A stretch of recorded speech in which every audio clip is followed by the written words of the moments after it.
Welcome, everybody, to Let's Go Football. I'm GrandPooBear here with former Steelers and Buckeyes linebacker Ryan Shazier. Going to emphasize the Buckeyes right now after that beatdown they put on Michigan State. Not so happy about his Cowboys. Esfand TV is here as well. Yeah. Yeah, up and down, man. It's very. I feel like this is very Cowboys football they're playing right now. So this is exactly what I said the other day. I said, you know how you know what the Dallas Cowboys look like? Is they look like the Dallas Cowboys. Well, you know what it was? We pronounced them the best team in the league, so they had to lose this week. Yeah. We got a great show coming up this week. Falcons rookie DB Darren Hall will join us, fresh off his first NFL sack of Mac Jones, who deserved it. We're going to talk about Jonathan Taylor, who put up about 140 fantasy points this week. And we're also going to check in on chat with their DirecTV Stream Pick'em Challenge. But first, I kind of want to talk about college football this week because it's such a huge week in college football, both this past weekend and this coming week. First of all, Esfand, where did you go this week for your tailgate?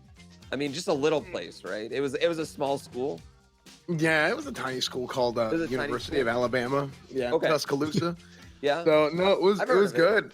It was a lot of fun. It was a lot of fun going to Alabama. I'd never been to Alabama before. I'm telling you, the culture and everything in that, not just at that school, but in the city, and entirely it's all Alabama. Yes, it's ridiculous. You have they have leading up to the stadium. There's a road where all the bars, they have like the shops for the clothes, merch, everything, boom, just lined up for like a mile leading up to the stadium. You get to the stadium, there's frat houses across the stadium, all just directly across. You keep walking, and there's a quad out there with all the tailgates. You've got just fans, you got families, you got everybody out there right around the buildings. They got the band going up to the steps of one of the buildings. It was nuts. It was absolutely nuts. So no, I think the culture and the atmosphere at Alabama was that was unreal. That was unbelievable. We actually got a clip of you from your tailgate stream here. Let's check this out. Yeah, I want to look at this. Alabama, if you look it up in the dictionary or Britannica or Google it, it means kick ass. It means kick ass. Kick ass. Alabama means kick ass. Hell yeah, brother. Why are you wearing a Hawaiian shirt in Alabama? So I do this. I go to these games and I wear something that is gonna stand out. So people like look at me and they notice me, right? And then if they look at me like out of the corner of their eye and they're like, oh, okay, look, that guy doesn't fit in here. But then they see I have a mic and they're like, oh, is he doing an interview? And then they just run up to me and then they'll be like, hey, I want to interview you for whatever. Yeah, So, I mean, I'm sure Esfand, you don't stand out with that look. Your head, I'm sure, doesn't always do that. Yeah, you need the shirt as well.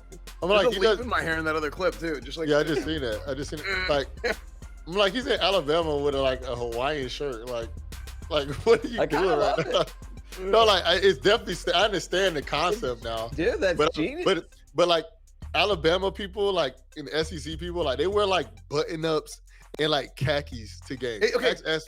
It was so like oddly preppy. I mean, it's Alabama, so yes, it was K Kona, and you had like this guy at the end. This was so funny. It was probably my favorite clip of the thing. Yeah, just because the guy just comes up and he's like all about it. So. No, I love that. But you had this like weird kind of like oddly like preppy sort of vibe with a lot of the kids there. So yeah, they're kooks. They're kooks from. Oh, you guys don't watch TV. Never mind. What do you mean I don't watch TV? I'm married, bro. I watch TV all the time. Yeah, dude. I was watching Grey's Anatomy last night. You watch Outer Banks? No, but I watched the challenge. Wow. No. All right. Well, I'm sure someone in chat can get your reference, but let's move on to your team, Ryan Shazier, the Ohio State Buckeyes, who just put an absolute beat down on what everyone thought was a pretty good Michigan State team, by 49 points.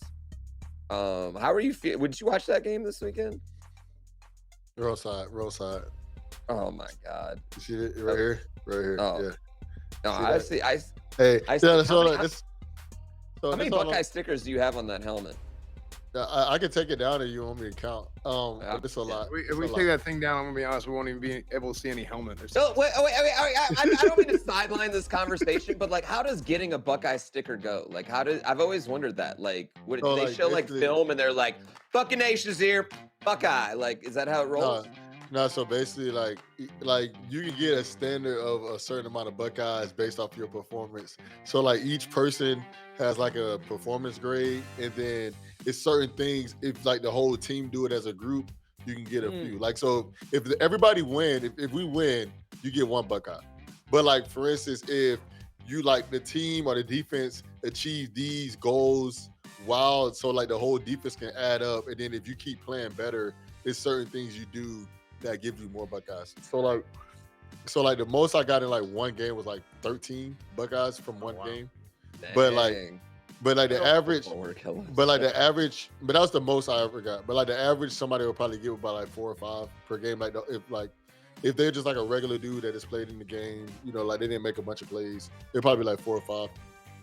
So we had a big board back in the day. We had a big board that it was like there was 10 for every game, I'm pretty sure, and it had all these goals like for example 75% third down conversion rate, and every single one of those. That's what you guys did. Okay. Yeah. So we did that, and then but here's what was funny is like the coaches would just determine, like we didn't have like a set, if you played however many snaps, they just decided to be like, yeah, this guy played or he didn't play. So like, so like they play him like 5 or 6 plays, and like he gets one, but then there's somebody else plays 10 plays and he just doesn't. So like, so if somebody played like 60% of the snaps, like they will get all those goals, like he said. But if they didn't play as many snaps, they wouldn't get as many goals. So like we'll have like 10 goals, like you said, like third down percentage, how many yards rushing they had, how many yards passing they had, if we had 2 sacks, if we had like interceptions, like how many points they had. So like if you reach all those things, then like the whole defense gonna get like 7 off rip.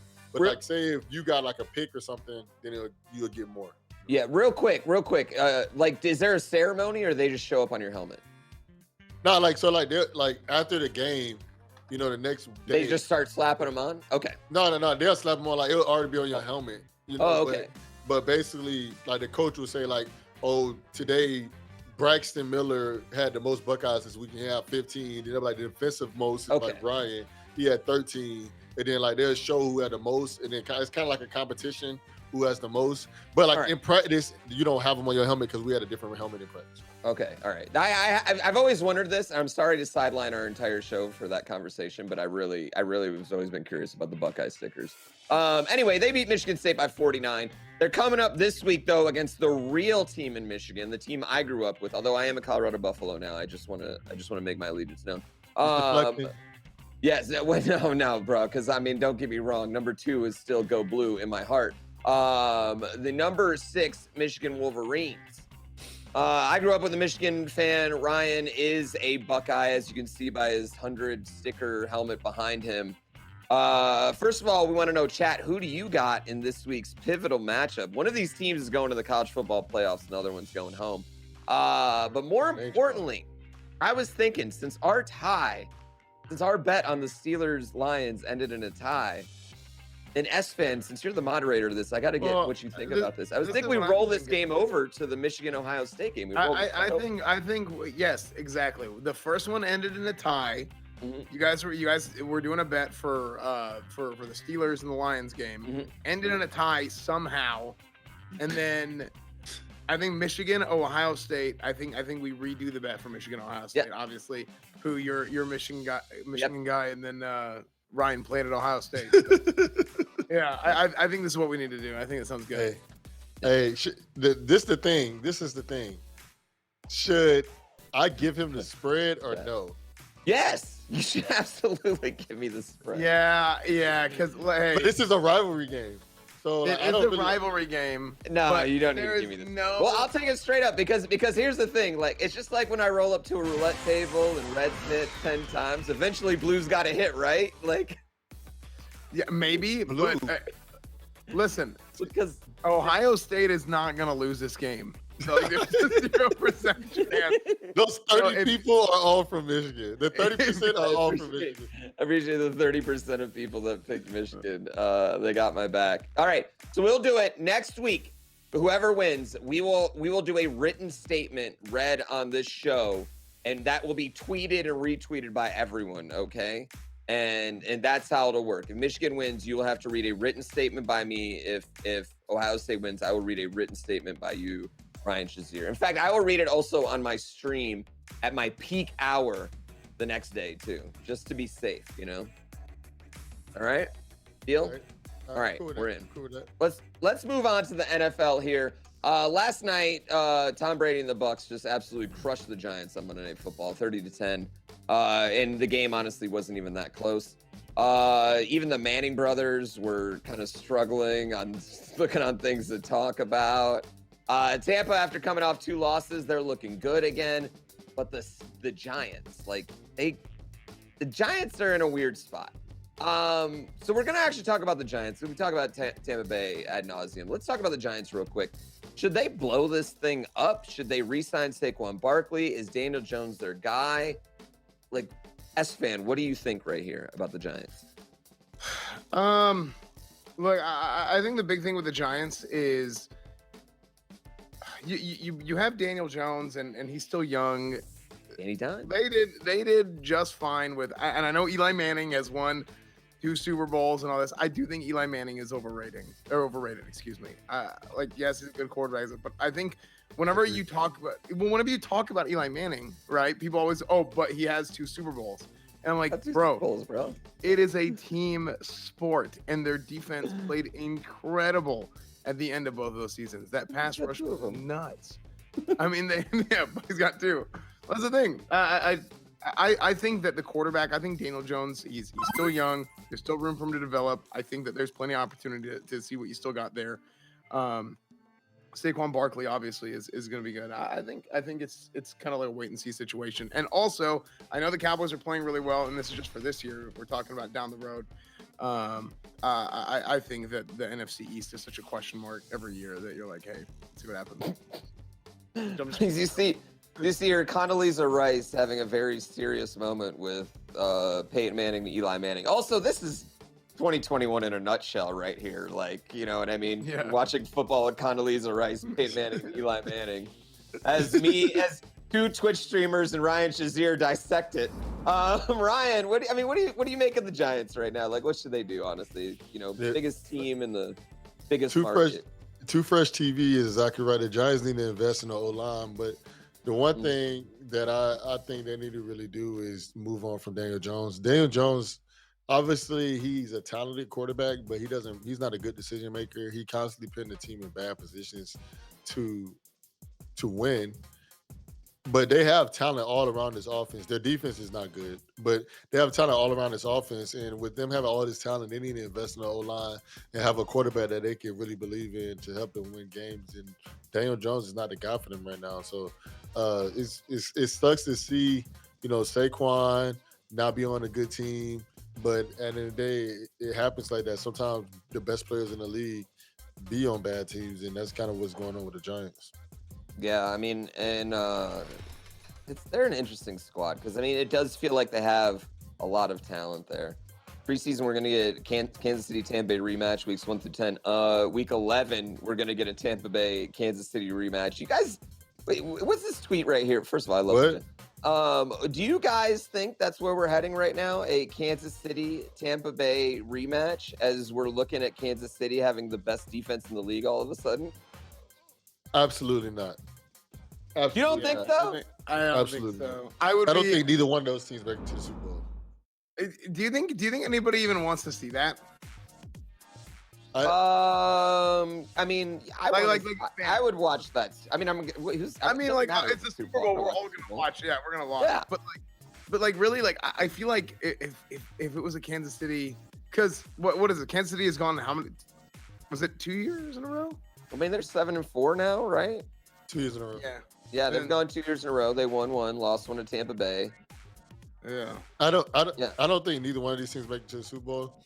And the thing is, I don't think anybody wants to see Kansas City in the Super Bowl again because matter what the people want. No, but even if they played each other again, Kansas City defense is not that good. It's they're playing better now, but I feel the same situation will happen in the Super Bowl again.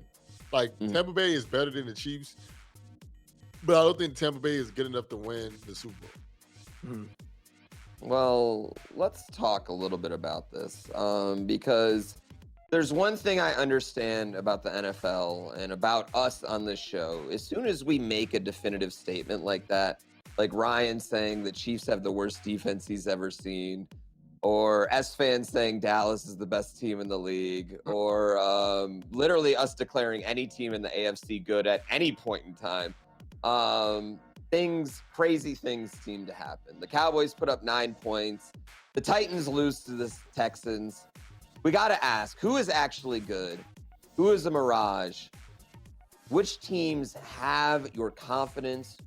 But most importantly, like anything in a good relationship, it's time to find out who you trust. Let's head to the trust tree. The trust This graphic right here is spectacular, by the way. All right. The trust tree, yes. The trust tree. I pitched this one, chat, just so you know, I pitched this one. Our first trust tree what? Oh my God. Anyway, who do you trust in the AFC East? Do you trust the New England Patriots, who have won 5 straight? They got Mac Jones, absolutely crushing it. Or do you trust the preseason darling, Esfand's favorite Buffalo Bills? Ryan first. Is this the one in the Super Bowl? Two teams. No, this is just which one do you trust? Which team do you trust more? That's what it is. You're on Survivor. You're voting one of these teams out. You're forming an alliance with the other one. Which one are you trusting? I'm gonna have to go with the Patriots, and the reason I'm gonna have to go with the Patriots is because Bill Belichick and Mac Jones isn't making any bad decisions. I don't, the Patriots obviously is crazy that people are even seeing them in this situation, Okay. but Mac Jones isn't making any bad decisions, and the Patriots are playing some of the best defense in the NFL. So if I had to trust one, I would have to go with the Patriots. And like all season, I've been telling you guys, I don't really trust this Bills team. Yeah, chat seems to agree with you right now. I mean, chat, let us know what you think. S-Fan, who do you trust? Do you trust Buffalo or do you trust New England? My big thing is I just think the Patriots are the Patriots. They have done so well with a rookie quarterback this year that I think the general consensus on Mac Jones coming in was he was the guy who he may be the most pro ready, right? A lot of people say that. That's like the buzzword for, okay, this guy played an offense where he played under center and this and that, played at Alabama, they ran the ball, whatever. But I don't think people expected Mac Jones to be able to play as well as he is. And I think a lot of that comes down to one thing, and that's coaching. And actually really two things, coaching, but if you're talking about on the field. Whoa, I don't know about that. No, I didn't say it. No, Sky Daddy did on the screen. I don't know if you see that. Yeah. No. I think the big thing is they're the Patriots. Their defense is playing incredible. They're able to move the ball around up and down the field the way that the Patriots do. So I'm gonna go with Patriots. Even though I do think their schedule is a little bit more tough down the stretch than the Bills' schedule down the stretch. I honestly, like, as much as I would love to take the Patriots, man, Josh Allen's great. Stephon Diggs is still Stephon Diggs, even though he has not had the season we've seen him have in the past. Knox is coming on. Breida's starting to run the ball for him out of nowhere. I know the Pats have won 5 straight. I know Bill Belichick, Mac Jones looks great, but at the end of the day, I'm taking Josh Allen and the Bills went to the AFC Championship game last year. Not happening. Yeah, why did they win last year? I trust them more right now. I trust them more. Our second trust tree topic. This is really hard to say, by the way, guys. Sky Daddy, you tripping? Tree topic. Guys who may be a mirage. Who do you trust? Do we trust Kirk Cousins, who just outdueled Aaron Rodgers this weekend? Do we trust the Kansas City Chiefs defense, which looks suddenly dominant? Or do we trust Cards coach Cliff Kingsbury, who no one trusted before this year? Which one of these players do you trust, or players, coaches, defense, S-Fan? Out of these 3, who do you trust? Oh, that's really I'm from Texas. Okay. You're from Texas. Have to do with it? I haven't heard that before, S-Fan. I'm glad you. In case you guys didn't know, I'm from Texas. Okay, and Cliff Kingsbury, he coached at Texas Tech. He played at Texas Tech. Mm-hmm. I'm gonna go with a homer pick. I trust Cliff Kingsbury. He's obviously their team has performed well. I do think having Kyler Murray helps a lot, and that is a different team with Kyler Murray than without Kyler Murray. But the Chiefs defense has been incredibly inconsistent all year, and Kirk Cousins is Kirk Cousins. So if I had to pick one, I would pick Cliff Kingsbury. Ryan? Somebody just said I wouldn't trust Kirk Cousins to wash my car. So I'm gonna have to kind of agree with them on that one. I'm not gonna say it that bad, but I'm gonna go with the homer pick. I lived in Texas for 3 years, so I'm gonna have to go with Cliff Kingsbury. I'm gonna have to agree with Esfand. Man, it's to me, Kansas City's defense, like you said, is like you don't know what they're gonna do, like at all. And then Kirk Cousins, he has a history of not being trustable, so that means he's untrustworthy. So I mean, the Kansas City defense, we got to give them credit. The last 3 weeks, they have looked lights out, like a Super Bowl defense all of a sudden. And it's not like they've played just easy teams. They crushed the Cowboys.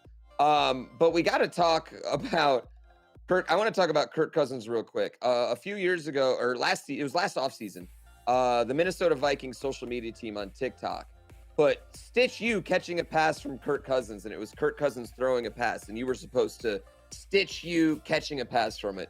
And all the Vikings fans stitched like footballs sailing over their head and like going like deep left and stuff like that.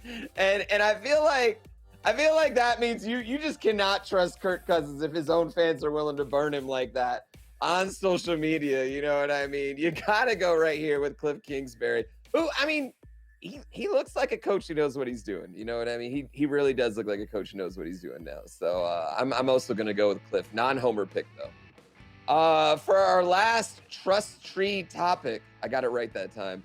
The NFC is a just smorgasbord of teams that might make the playoffs right now. Which one of these NFC wildcard contenders do you trust? Is it the Eagles, who have won 3 out of 4? The 49ers, who are right there with them? The Vikings, who just coming off wins against the Packers and the Chargers back-to-back? Or Carolina, who are reinvigorated with Cam Newton and Christian McCaffrey in the backfield? Which one of these teams do you trust? Ryan, you lead us off. I trust the trust. The Vikings are one of the options, right? No, they're not. Wait, yeah, they are though. Yeah, wait, the Vikings are an option. Wait, why are they not on that graphic? Are they on that graphic? Go back to the graphic. Pull up the graphics. Yeah, this is a nice oak tree anyway. I want to look at this. One of them. Get a Douglas fir. So wait, no, the Vikings aren't. Wait, are the Vikings supposed to be on this?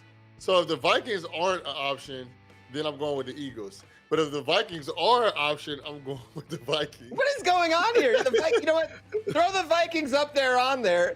We didn't have anything about the Saints, but you know what? Throw the Saints in there too. The Saints, Trevor Siemian and Taysom Hill leading the Saints. Okay, they're in there too. Nobody's picking them anyway. Let's move on. I'm using the Vikings. You're trusting the Vikings? And I'm trusting them because of Kirk Cousins. No, I'm playing. I'm sorry, I didn't mean to curse. No, I'm playing. No, because Dalvin Cook, man, he's playing really well. I feel like they literally every single game they lost has been one-score games. They lost 3 games by 3 points. They've been in every single game, and like even some of the better teams in the NFL are getting blown out, and the Vikings aren't doing none of that. They have the lead and they're losing them in close games, but I don't really trust Cam Newton that much. And I understand comeback Zach trusting Cam Newton, but me personally I don't. The 49ers, they're wishy-washy. Their fans don't even trust Jimmy G. But then the Eagles, I think they're doing some good stuff, and their offense is getting better every single week. But I still think that they're not better than the Vikings, so I'm going to have to go with the Vikings. Yeah, I think the Vikings are a really talented football team. They have such a big question mark at quarterback and it's kind of like, I mean, it's borderline disrespectful to say as long as Kirk Cousins really been in the NFL. Kirk Cousins here right now, but because the guy's been around forever. I mean, the Washington drafted Robert Griffin and Kirk Cousins in the same year, and everybody was like, "What the heck are you guys doing?" And then what ends up happening is Robert Griffin goes Robert Griffin, and then Kirk Cousins has been in the league for like 10 years. You know, they absolutely did post that Calvin's World. I'll fight you over this. So basically, I think the Vikings. I think the Vikings are talented. I think they have like the pieces around to where maybe they can slip in and get there. But He's top five. I'll One tell you what. Well, Calvin's World just said Kirk Cousins is the top 5 QB in the league right now. He's not talking about QB. He's not talking about QB. He's He's talking about already top 5 paid guys or something. I don't know what he's talking about. Yeah, he can't be talking about QB based on play because that is just a ridiculous. He's playing really well this year. He's playing fine, but like, no, he's not in the top 5 QBs. That's ridiculous. All right, Calvin's World. I don't know what's going on in Calvin's World, but it's definitely not the real world that's happening right there. Yeah. I'm actually gonna go with the Eagles. You know, Jalen Hurts has been playing quietly great all season long. So much so that he's one of the top 3 QBs in all of fantasy right now. He can rush. He can throw the ball relatively well. He's getting better every single week. They're finally getting a running game. Their defense is playing okay. I think they had a really big confidence game on Thursday Night Football a few weeks ago that we watched, me and Esfand, where they were getting blown out and then made it a game. And that was, since then, they have been playing great football. And weirdly, I am going to take the Eagles here because I don't trust Kirk Cousins, despite the fact that, Kirk Cousins is in chat on his alt account right now. Talking him up. I mean, that has to be what's happening. Anyway, coming up, we have a guy who may have something to say about our NFC wildcard picks. How do we just shade his team, by the way, and not even putting them in the trust tree? Our producers also left his team off our graphic. Wait, I just said that, actually. Falcons rookie running our defensive back, Darren Hall. They're still alive in the NFC. Drop your questions for him in chat. Right there he is. This man plays a lot of Madden, from what I hear. I'm excited to hear about it. He got his first NFL sack this weekend. He also went to San Diego State, so I want to ask him some punting questions here. We'll be right back, and Let's Go Football in just a few minutes.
Welcome back to Let's Go Football. Sorry, Coach Esfand was trying to get Jason Garrett's job right there. That's why he was up. Kick me out of the facility.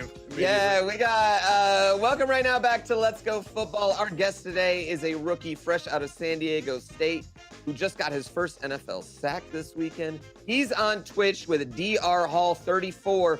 Falcons rookie Darren Hall, welcome to Let's Go Football. How are you doing, man? I'm good. How you guys doing? Wonderful, wonderful. But before we jump into you and your life here, we got a quick bit of news. Giants just fired their offensive coordinator, Jason Garrett.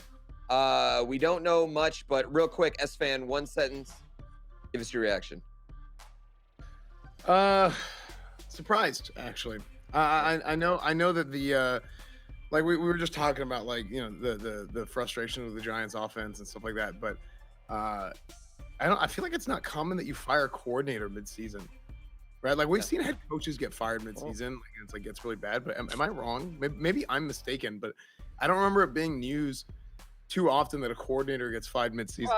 Jason Garrett's a big coordinator, I'd say. Ryan, real quick, you got anything?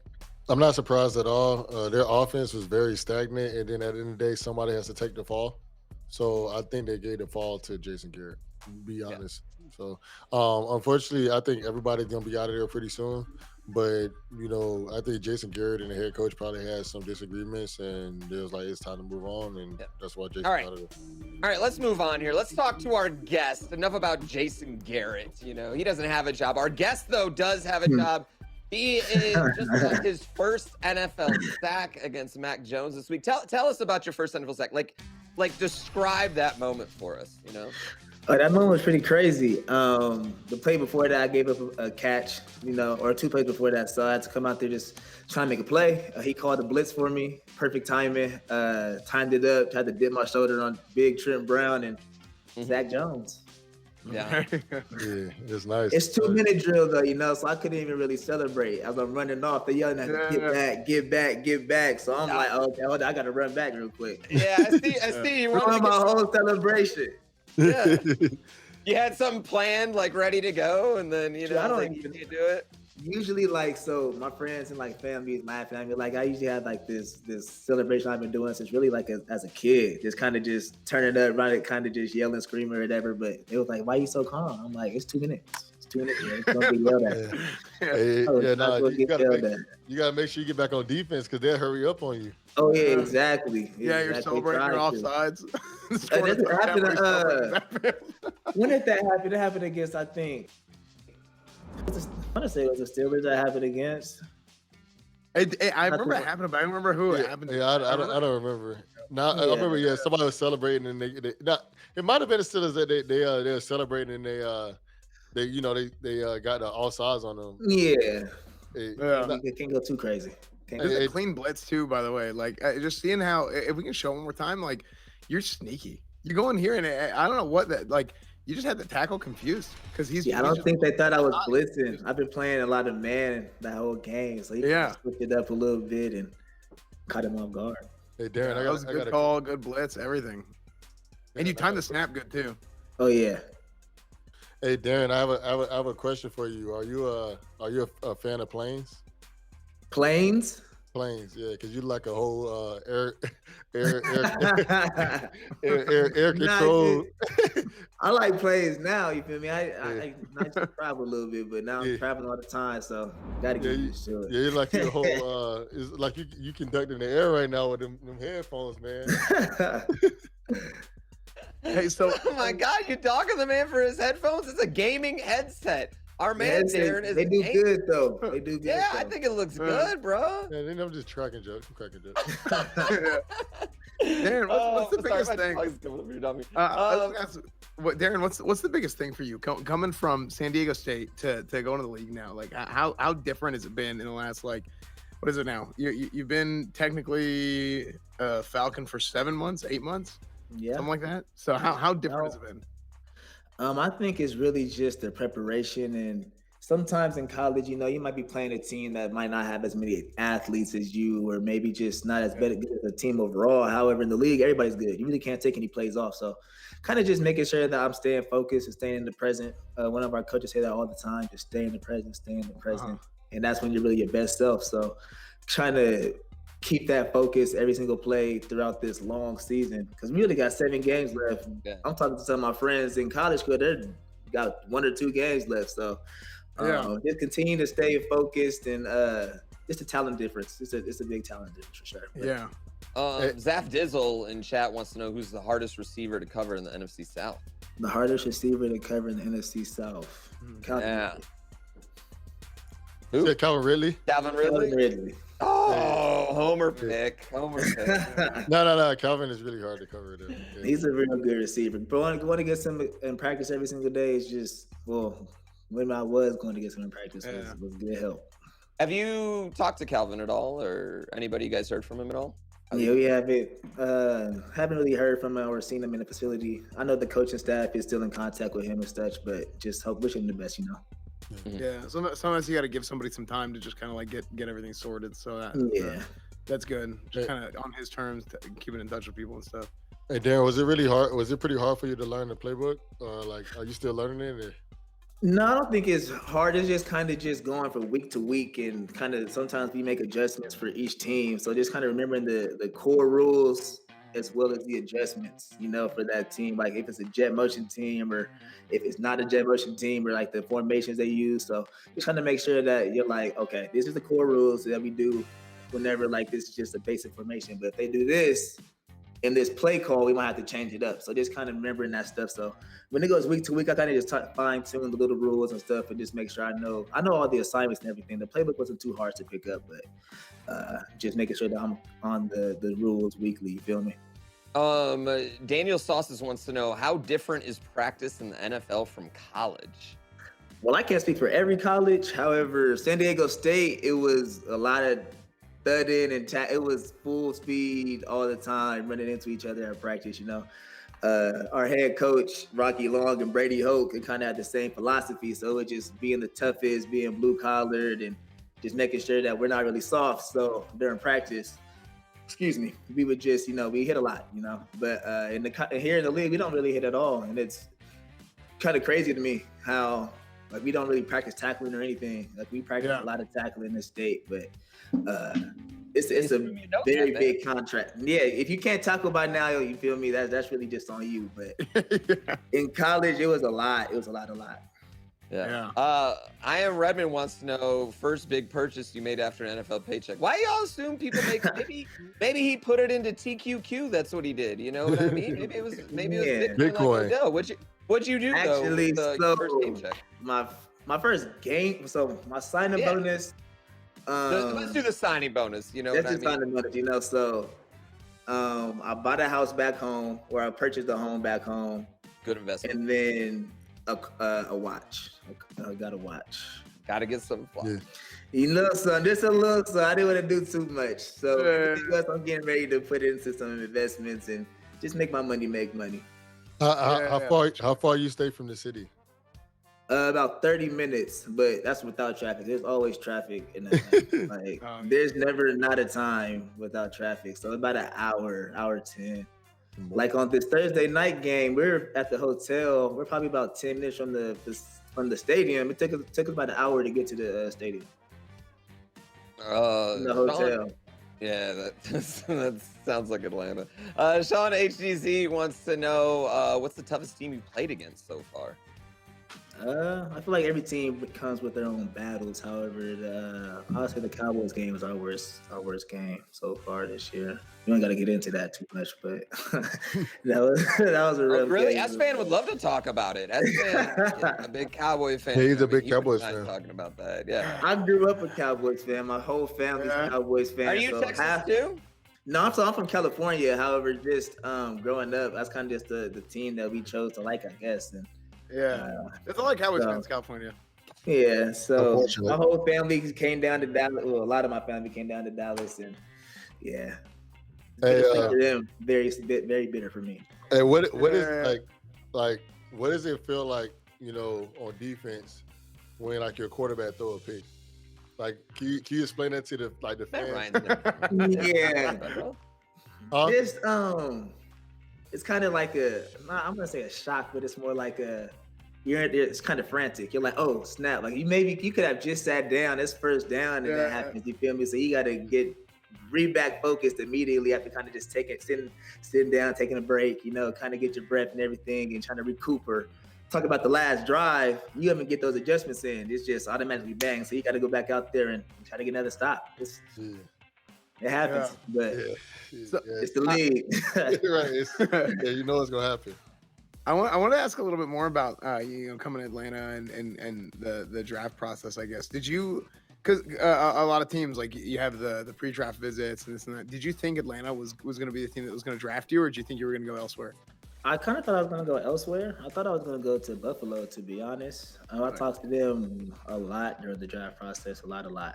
So I was kind of like, I think this is where, and it's kind of crazy because I was talking to my agent probably about a week before the draft, and I was like, I think I'm going to Buffalo. And he was like, well, I think you're going to Atlanta at this pick. And that very pick, I got the pick. So I was like, wow. And it's kind of crazy because we were, that is funny. You got a good agent. Yeah, look, we spent our draft weekend in Vegas. It happened to be my birthday weekend. So the draft ended the first, my birthday was the second. So we're in Vegas, you feel me? I'm like, if you got this guess, you feel me, you might as well just bet the house. I woke up the next morning, he made like 90,000 at the table. So it's like he had I don't know what kind of guessing game he was on or gambling, but he was on it. You got a good agent. You got a good agent. Ask him if he needs any Twitch people, you know what I mean? Like, hook us up. Got a good agent right there. He knows what he's doing. I want to talk real quick about Kyle Pitts. You go against him in practice. How special of a talent is he? The unicorn. He's a unicorn. The unicorn. I like that. Yeah, his catch radius is ridiculous. I think people kind of underestimate his speed. Because he could really move. Like that 4.4 was legit, and he's just big. Like overall, he just he kind of like you see him from afar, and he looks big. But the closer you get to him, it's like, dang, you're actually really big. Like you're a big human. On TV, they say he's the fastest dude on your team. I don't know about that one.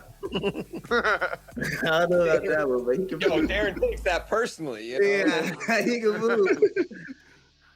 Yeah, no, it's crazy because he doesn't really even like look like a tight end because he's so lean and he's so tall. Like he looks like he looks like a basketball player, but that's tight ends these days anyway.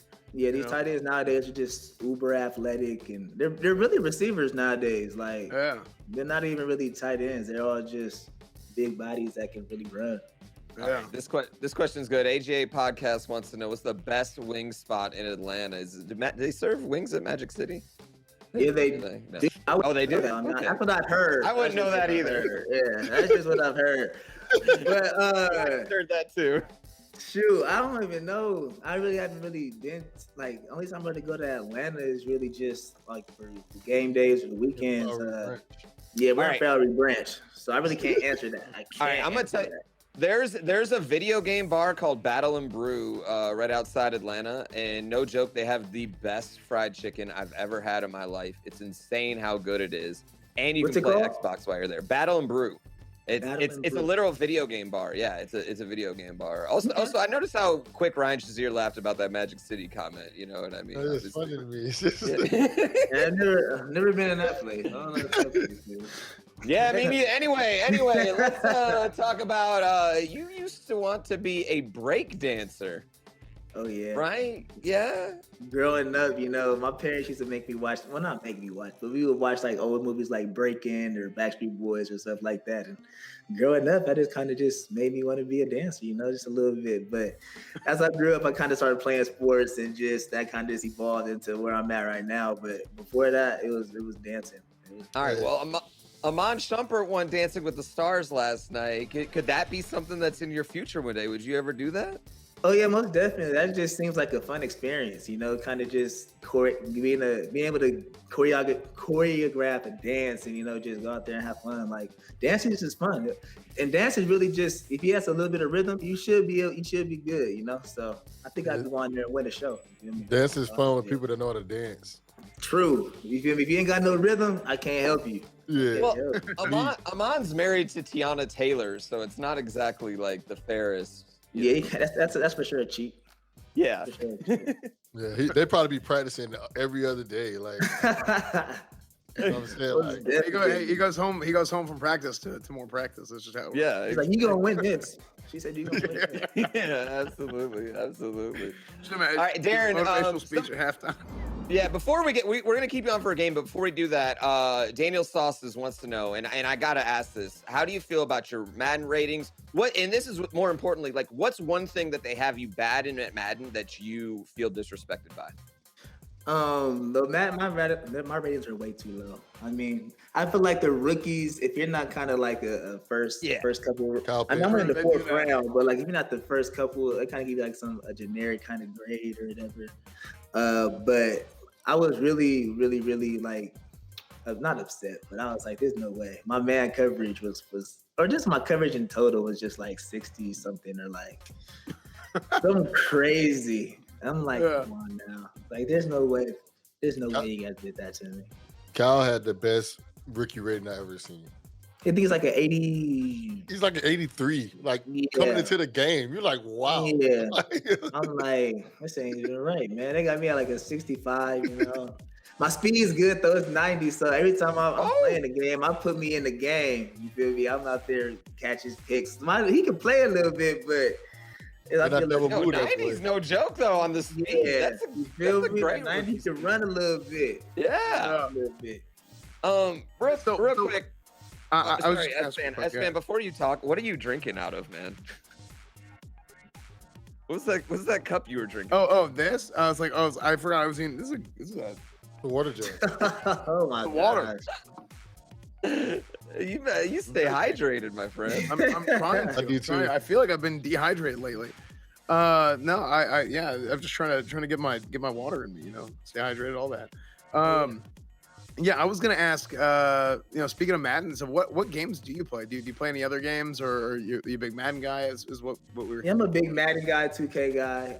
Me and my friends or my little posse that we play GTA, COD. Been playing Battlefield recently. I'm trying to get used to it. You feel me? I played it a little bit yesterday, and I'm gonna play it a little bit today with my time off. But I don't like the movement. I don't know what it is. It's something about the movement, or I just like COD a little bit more than. Yeah. I've been trying to get more into games because.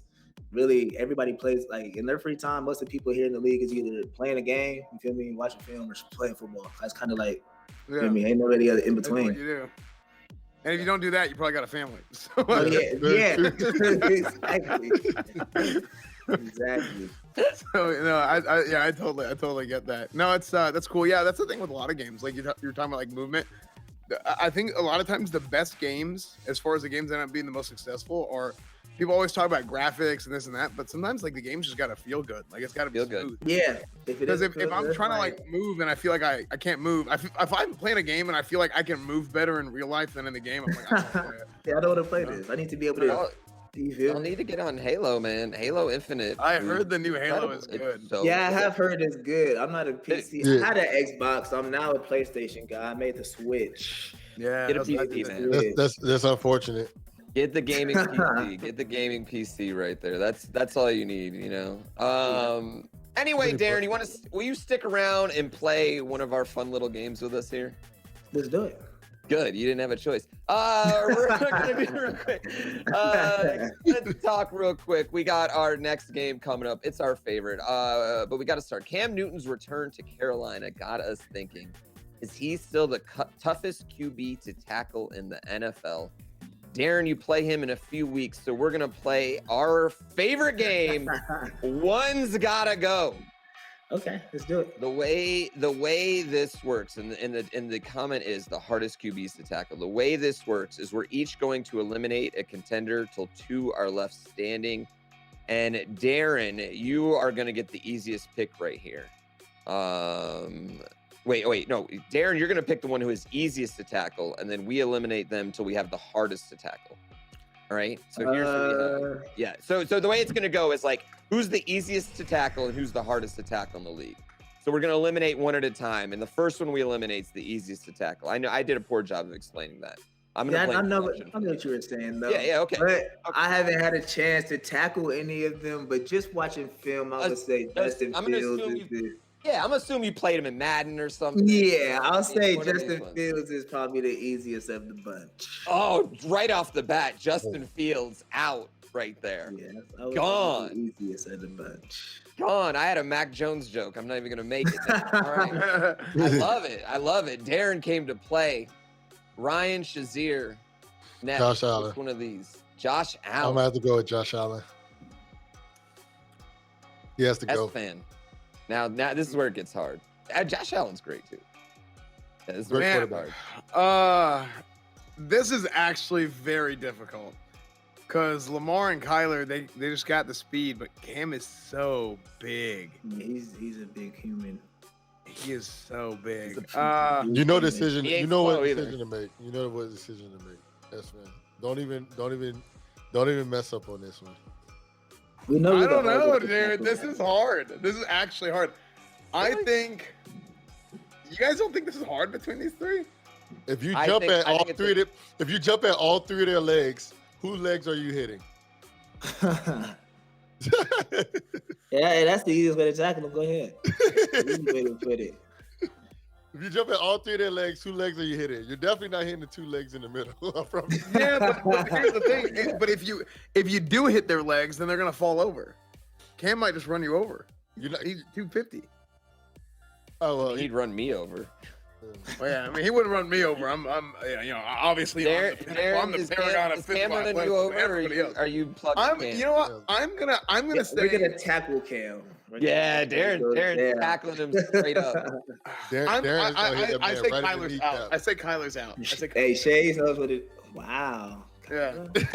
Okay, man, Derek gonna hit Cam right in his kneecap. That's the only way. I'm not even gonna try to hit him anywhere high. There's Darren's gonna run the other way. there's just no reason for me to try to hit him high. There's just no way. Wait, is chat deciding, or do I get to decide? It's on you. Oh, it's on me? We're doing me? I was gonna let chat decide. Oh no, Darren, no, actually, we're going to Darren. Darren's deciding. We're skipping my opinion at all. Darren, You made it. you're deciding here Yeah. right now. Cam Newton or Lamar Jackson, who's the hardest one to tackle? Which one's gotta go? Who do you not Cam. want to try and tackle? Cam's gotta go. Cam's gotta go. Lamar Jackson. This was an easy one, honestly. Like Lamar Jackson's the hardest Yeah, guy to tackle the league. yeah, it's kind of ridiculous. Yeah. He's made too many people look silly. Yeah, he has. Yeah. It's crazy. He's the greatest running quarterback of all time already. I wish he would have ran his 40. I wish he would have ran his 40 just to see what he would have run. You know what though? It's kind of better that he didn't run his 40 because They probably would have been like, "Oh yeah, you're running back." Or Yeah, 100%. I think that's well, why, yeah. But here's the thing now, because he didn't run his 40, you have like the legend of Lamar Jackson, and the fans, they don't know how fast he actually is. So everybody, oh, he's 4'2". It's like no, he's not. Yeah, But like He's you know not. what I He's mean? not. Like, He's that's not. just Yeah, what I'm He's saying. not. I know, but this He is what runs I'm a saying. 3.9, guys. That's how the fans think of it. You know, whenever they don't know. Because didn't Deion do the same thing? Deion Sanders, they said he ran his 40 once Yeah. and he had his shoes untied, no cleats. And they're like, and he still ran 4.2. That was like, I love dumb. that. It's just, yeah. Real quick, Darren, I want to talk about this. This is a personal favorite story of mine, and I want to talk about your person at San Diego State right now, Matt Ariza. Matt, yeah, you already knew where I was going with this. My Matt boy, Ariza. Matt. Yeah. How special is he, and where should he go in the draft? Because I've had a big debate about this in my chat, actually. He should go number 1 overall. See, this is what I've been saying. I think he should be I think he should be at least a second. Get out of here. Get Dude, out he of puts here. 81 yards. Nah, he had probably the that. strongest leg I've ever seen, and he's not even just like a punter. Like he's an athlete. Like he played corner in high school. Like he came to San Diego State. Actually, like he's fast. He could run. Like he's not scared to tackle. Number one. Just off of his position, I wouldn't say he's not 1 overall, but he should go pretty. He should get a draft pick. Like he's a good. He can do it all too. Place kick, punt. A kicker. I think the highest a kicker ever got drafted was in the first round or second round. Janikowski, 26, back in the day. I don't think Bash he's gonna go in the Janikowski first was round. number I don't think- 26. I Yeah. don't think he'll go in the first round. He might go top 3 rounds. But I don't think Yeah, he'll he'll probably go I say realistically, he might go second day, early third day, but he's a good. How good would it feel as a defensive player to know that your punter, no matter where you're at on the field, is going to put them behind the 30-yard line? No matter where they are. The field. That's that's a awesome. Great feeling. That's awesome, but he's not putting any points on the board. He's helping you though. He's definitely controlling the field position, but he's not putting any points on the board either. All right. I had to talk about him. I'm glad you're following. Do you ever play? Does he play video games? You ever play with him? No, I haven't really played too many games with him. Even in college, not really. Yeah. So no, but in college, I didn't really play the game that much. I didn't really play the game that much in college. That right here coming with the actually. Ray Guy was drafted with the 23rd pick in the first round. Oh, well, that seemed to work out okay, right? I mean, that Ray Guy, he seemed to be okay. Am I in? Did they win a Super Bowl that year? I'm okay. Think about to me, and I don't mean to bring this up to debate. I know we got to go to break, but you take a punter like that and you put him on a complete team like Tampa Bay that was returning 22 starters, and then you give this guy who gives you automatic field position every time. You're telling me that's not an impact player, right? No, for sure, 100%, 100%. Pay him $4 million. Give him $4 million. He's worth it. Yeah. Anyway.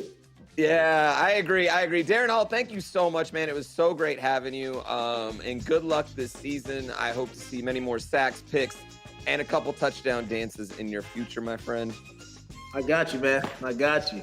I appreciate you guys, man. Thank you guys for having me. Man. Yeah, it was great meeting you, man. Likewise. Yeah. Coming up, it's time for Shaz Hear Me Out. Ask Ryan all the hard questions, like should Cam Hayward be suspended for this hit on Justin Herbert?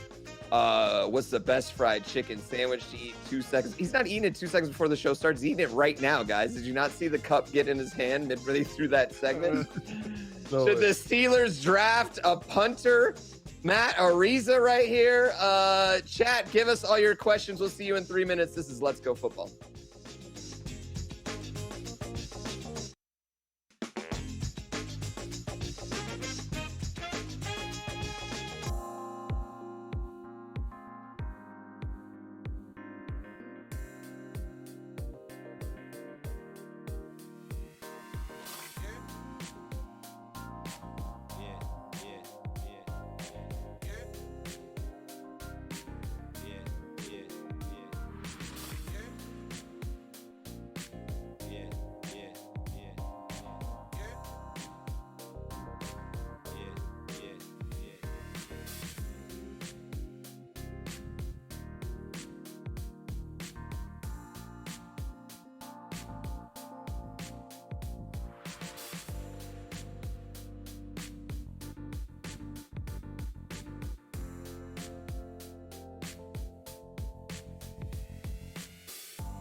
Welcome back to Let's Go Football. Coach Esfand's really trying to get this Giants offensive coordinator job. He is out there going for it. Meanwhile, we've got Ryan Shazier eating his 12 p.m. Chick-fil-A. Yeah, his 12 p.m. Chick-fil-A, not to be confused with his 4 p.m. Chick-fil-A or his 8 a.m. Chick-fil-A that he had. But it is now time for my favorite segment.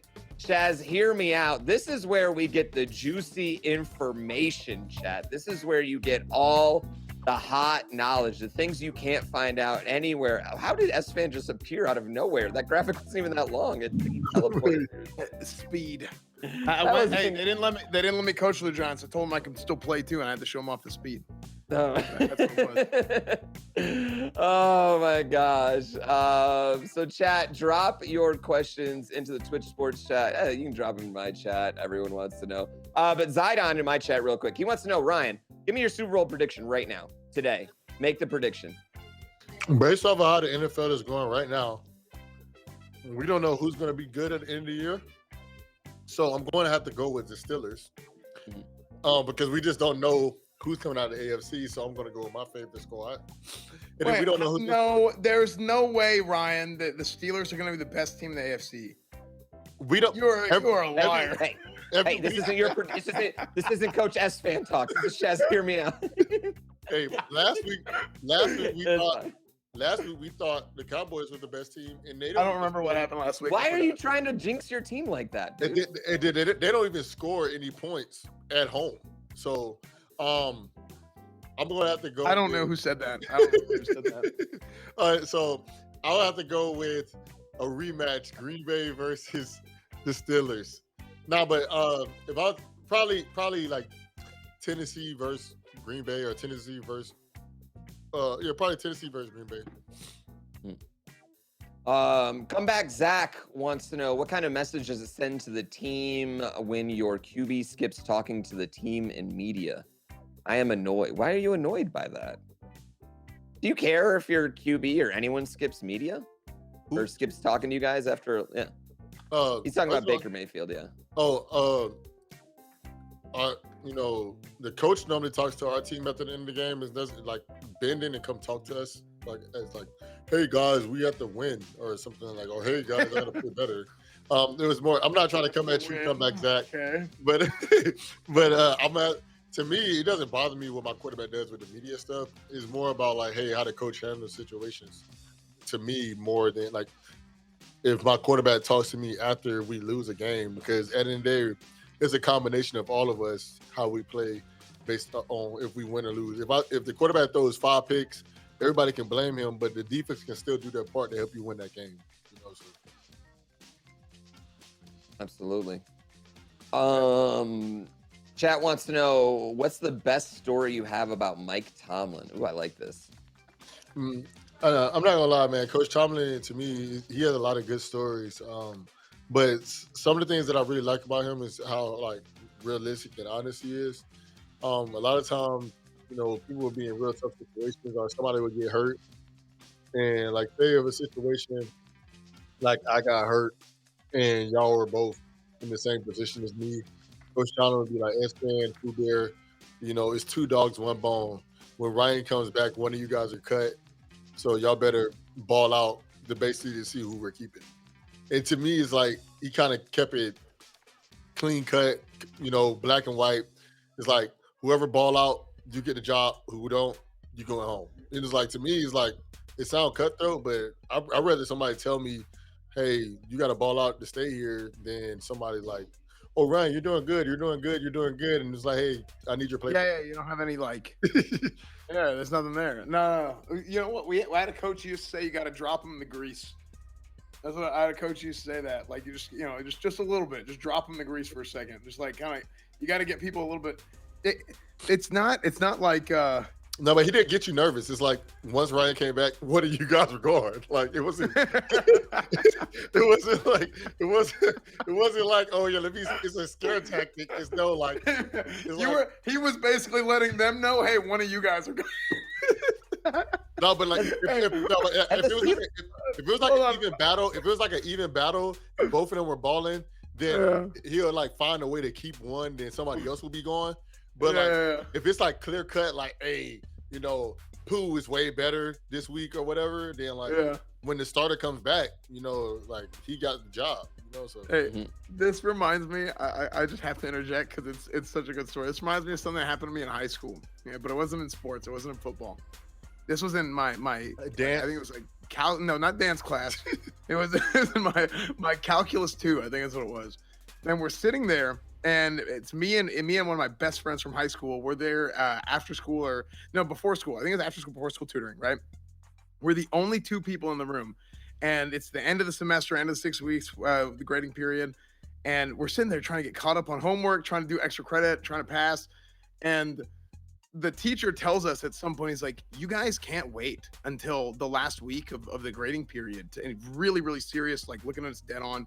You can't just procrastinate and wait until the last second to try and get on with your lives and get stuff done. It was like a really, really serious speech. And then at the end, he goes, somebody in this room is not going to pass. And then we look at each other. There is nobody else in the room. And like one of us is not like, wait, is it you? Is it me? I know.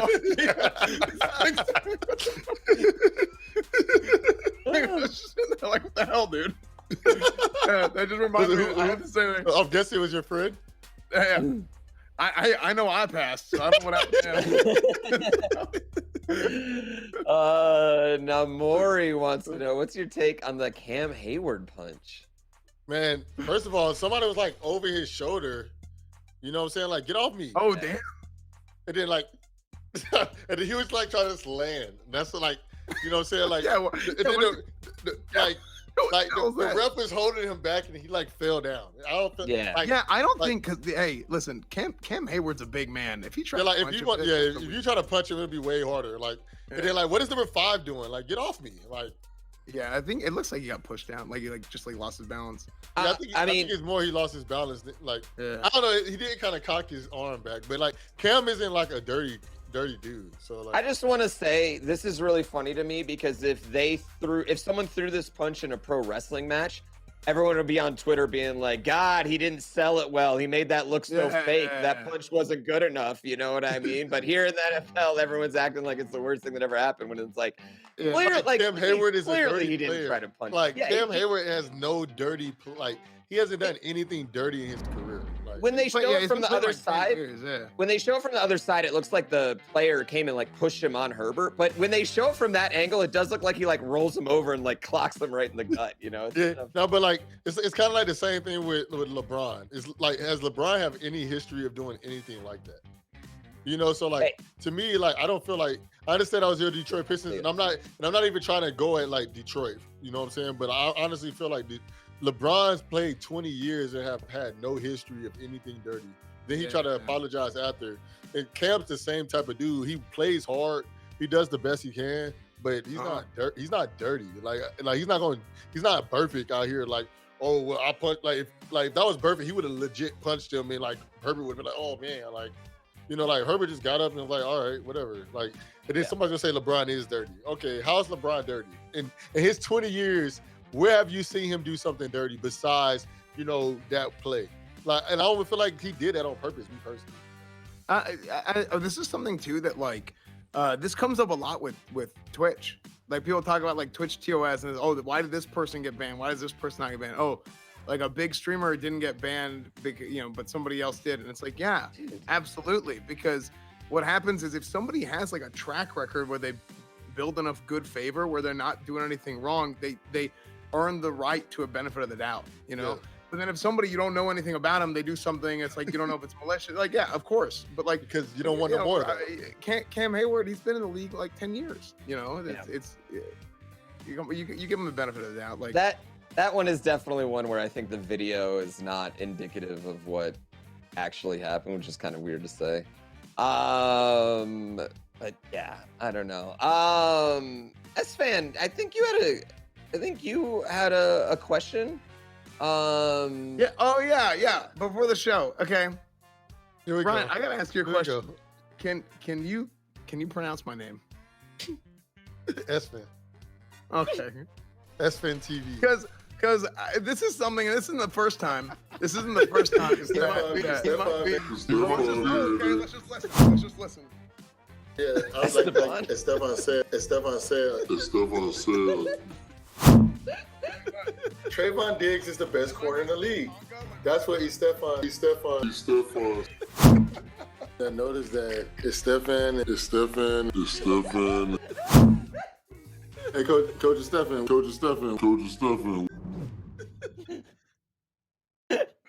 So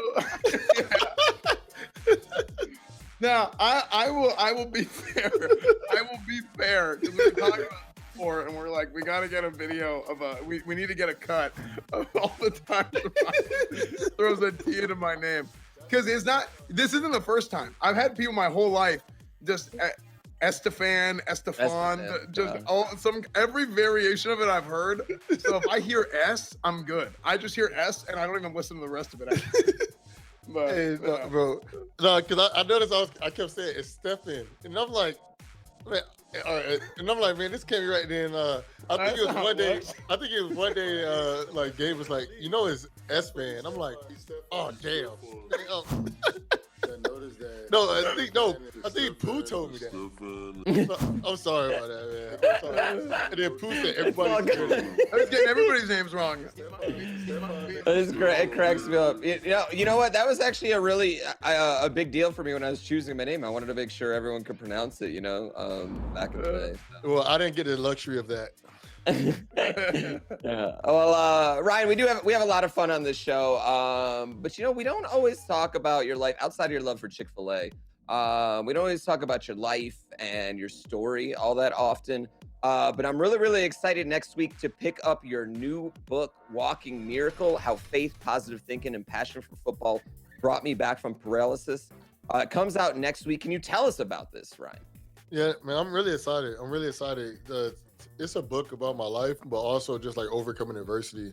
A lot of times everybody, even, Estefan and you, all of us have gone through adversity. All of us gone through things in our life that we struggle with. And I talk about all that in my book and how I was able to overcome them. And I was able to explain it in my book, but then also how, my journey through football and how I grew up with alopecia. And it's a really good book, and I think it helped out a lot of people that's fighting adversity, going through adversity, and it's just a good read. Yeah, absolutely. Yeah, no, I think that's good. Especially like Ryan, you have the story. Yeah, like you have an incredibly unique story, just from like start to finish, and I mean you've been through the entire cycle of emotions and life experiences that a lot of NFL players and not even NFL players alone, but like a lot of people experience that, right? Not just people in the NFL. And what happens is you can apply a lot of that to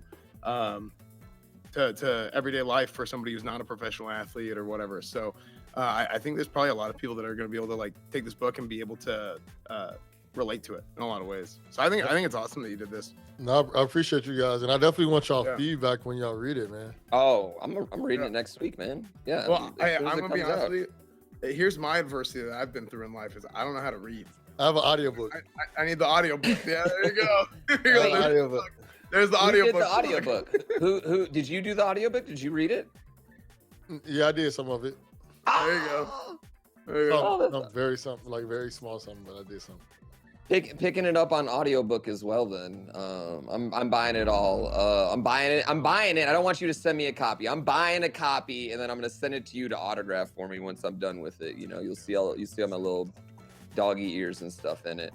But I'm really excited to get to do that. I mean, and we don't talk about it enough, but seriously, if you guys aren't familiar, definitely do a little bit of research and check out this book because it's wildly inspiring stuff. And what Ryan has been able to do and accomplish and change his life is at such a young age too is extremely inspiring. And oftentimes, the worst things in your life can lead to some of the best things in your life. And so definitely pick that book up and check it out. But yeah, that's Shazier Me Out this week. Next. Wait, you got one more? You want one more? Oh, I got a 42-month sub in my chat saying it would legit take Esfand longer to read that book than it took Ryan to write it. Like, what is that? Now, here's the thing. You know he's not lying because he's been watching me for almost 4 years. Well, yeah, I mean, it's Twitch. When you read Twitch chat all the time, I mean, you're used to, if anything longer than one sentence, I don't read it. So, you know what I mean? Like, that's how it goes. Anyway, it is now time. The most important segment of the week. It's time for the DirecTV Stream Pick'em Challenge. Plug into the best of live TV and on demand with DirecTV Stream. In case you don't know how this works on Let's Go Football, one of us picks games from 3 different categories, and chat makes picks alongside them via the polls. Last week, our picks, that was you, Esfand, right? You guys picked the Cowboys. Yeah. That was a I think we all, I think across, no, somebody had different picks. Match across the board. I took different picks, but that's then the Browns. Right. The Browns won last week. Yeah, they beat the Lions. That was an easy pick. Yeah, 13. Oh yeah, they just played bad. Oh okay. Yeah, well, I mean, they entered the Tim Boyle. Yeah, before we get on this, can we talk Tim Boyle? I saw Tim Boyle's college stats. Tim Boyle literally got progressively worse every year in college. I don't even understand how this guy is in the NFL. I have no concept of how he's in the NFL. But either way, the Tim Boyle era is happening in Detroit right now. Let's get started with the DirecTV Pick'em Challenge. Esfand, you're picking for this week. Ryan, you can pick as well. We're gonna keep track of this. Or you can just, blame the producers for, ruining your picks and sandbagging you. Chat, we need you to also make your vote. You need to go to the Control Plus icon right on the right side of your screen if you're on browser, or turn your phone to the vertical position and vote right there.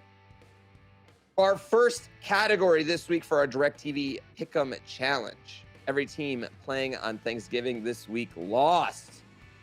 Which team is going to turn it around on Thanksgiving? Pick one of these road teams to get a dub on Turkey Day.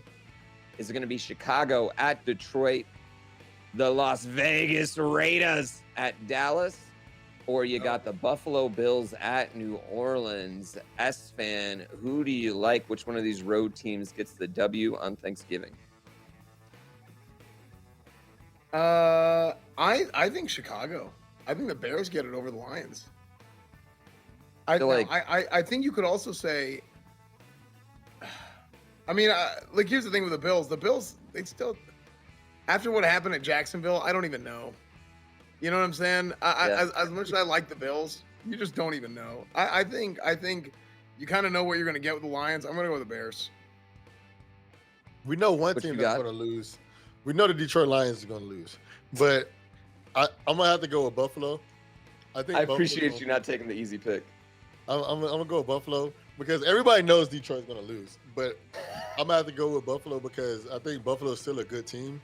I haven't been real, trustworthy of them, but I still think they're good enough to beat the Saints. So I'm going to have to go with Detroit. I'm going to have to go with Buffalo.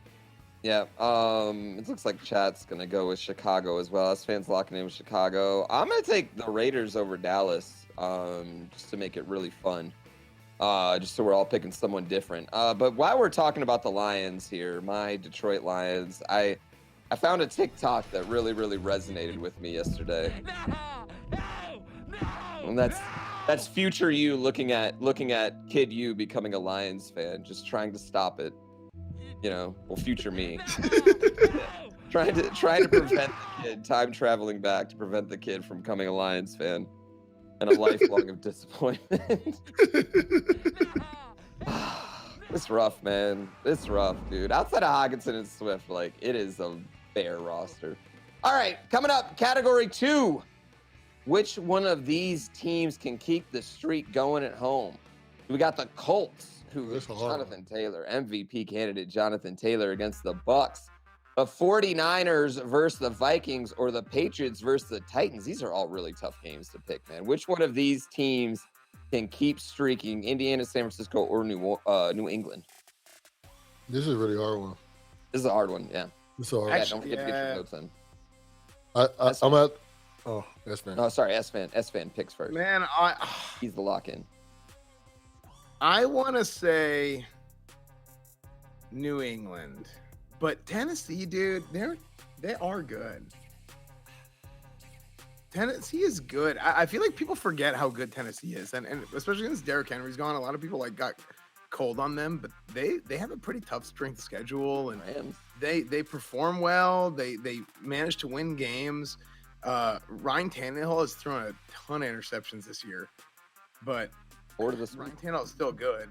I mean, they win, but I'm still gonna go New England because a lot of that. Hey, Bill Belichick and the Patriots have a lot of that too, so I'm just gonna go New England on this one.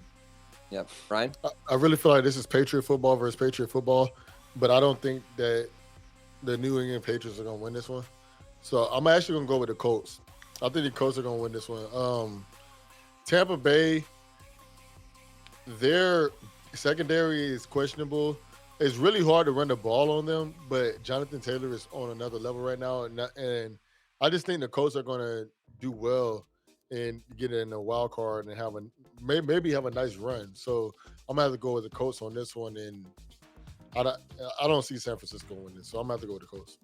Yeah, I think the Colts are the team right now that is better than their record. I agree. I think they really need this win as well to stay alive in that AFC playoff race. And also, Jonathan Taylor is just on a whole nother plane right now, a whole nother world.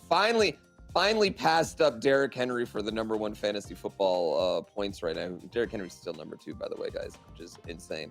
I'm going to take the Colts as well here. Chat, it looks like they're locking in New England. Chat, listen, I need you to vote against Esfand on this next one just so we can keep this game interesting. Our last category, which of these playoff hopefuls take care of business on the road? We got Pittsburgh at Cincinnati in a pivotal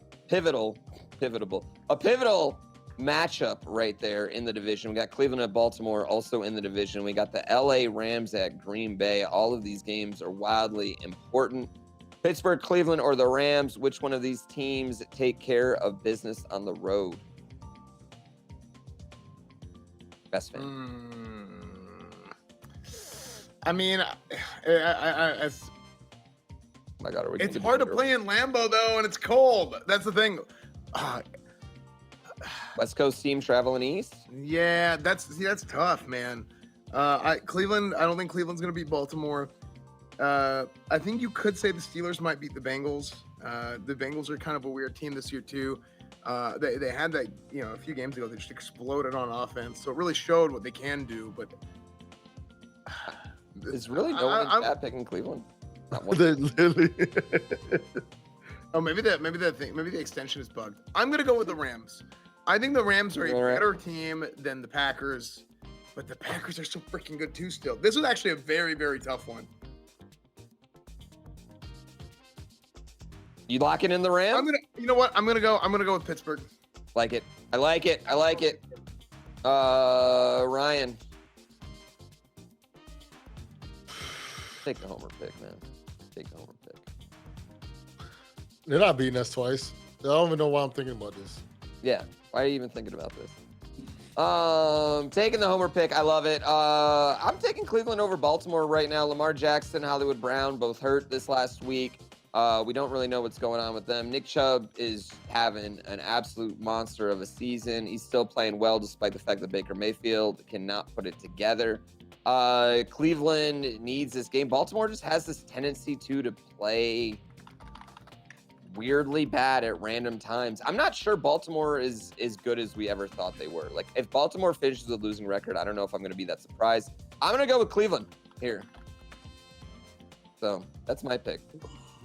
Let's go ahead and check out our picks and chat's picks for the week. We got Esfand versus chat. We got Bears on Thanksgiving spoiler. We got the Patriots going streaking. And right here, we got the Rams and the Steelers. Wait. Esfand picked Pittsburgh. He locked in Pittsburgh. You know what? We're not. I flipped it. I flipped it. He flipped it. He flipped it last second. He locked in Pittsburgh. But we are gonna pick that. We're gonna make that work next week. Unfortunately, that means you are with chat all the way again, which means we won't be able to declare a winner next week. Esfand is too much a man of the people here, ladies and gentlemen. Right, he really is. He is too much a man of the people. He is in sync with you guys. You have one brain length, chat and Esfand right here. That wraps up our DirecTV Stream Pick'em Challenge. Don't forget, you can get your TV together with DirecTV Stream. For more information, visit directv.com/stream. Also, DirecTV does have the best red zone channel. Saying. Coming up, Esfand is pulling out the whiteboard for a game of fill in the blank. Be ready, chat, because we want you to play along.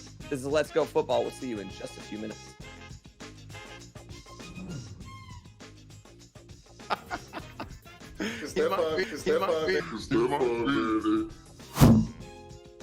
Yeah, like as Stefan said, Trayvon Diggs is the best corner in the league. That's what Estefan. I noticed that Estefan. Hey, Coach Estefan.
Welcome back to Let's Go Football. Esfand, I kind of want to play some whiteboard. Should we play Can You Complete It? Yeah, we're gonna do that. We're gonna do Love that it. thing. Love it. Okay. Sorry, I was taking some notes here on the side. Okay, so guys, we have some questions today. We have our whiteboard game, and I'm gonna ask you guys some questions in chat. You guys are gonna answer as well. So, first up, after his 5-touchdown performance, Jonathan Taylor, running back for the Colts, has entered the MVP conversation. Right now, who do you guys think the MVP of the NFL is? The NFL MVP is blank. Mm.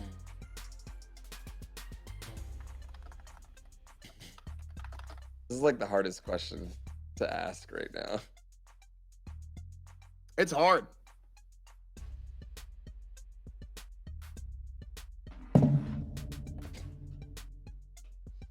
Get out of here. Why is this mocking right now?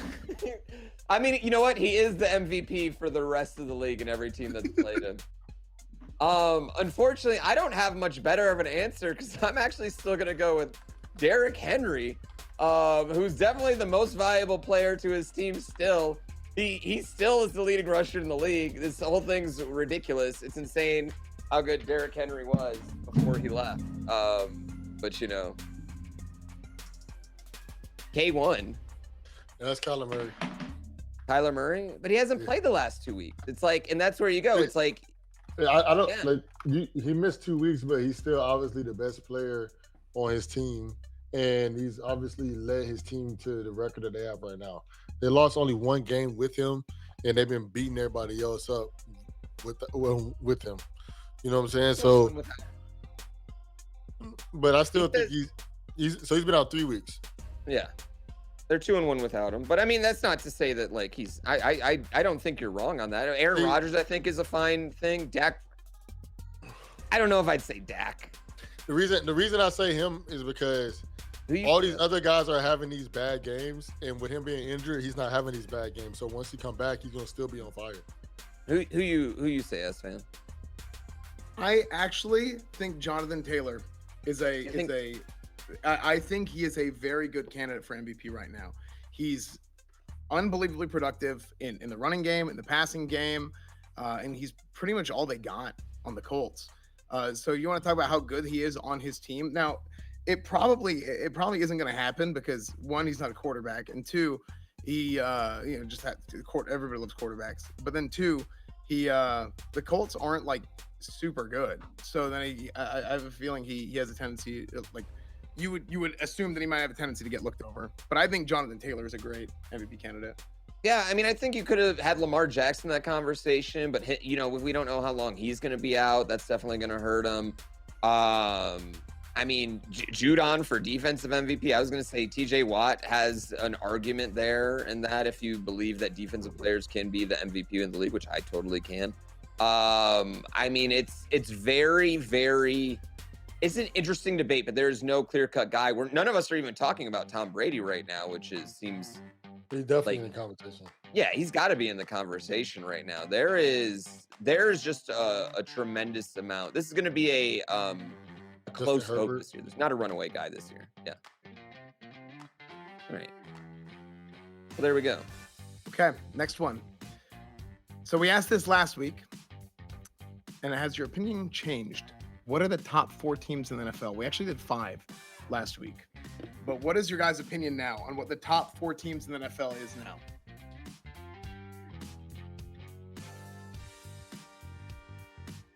See, this is, you know what's hard about this one is I feel like we had our picks last week, and now it's like, I think I said Cowboys number 1. Now I feel like an idiot. But okay. I just We do a 4 or 5. If you want to do 5, do 5. I'm gonna do 4. This is tough, man. This is legitimately tough.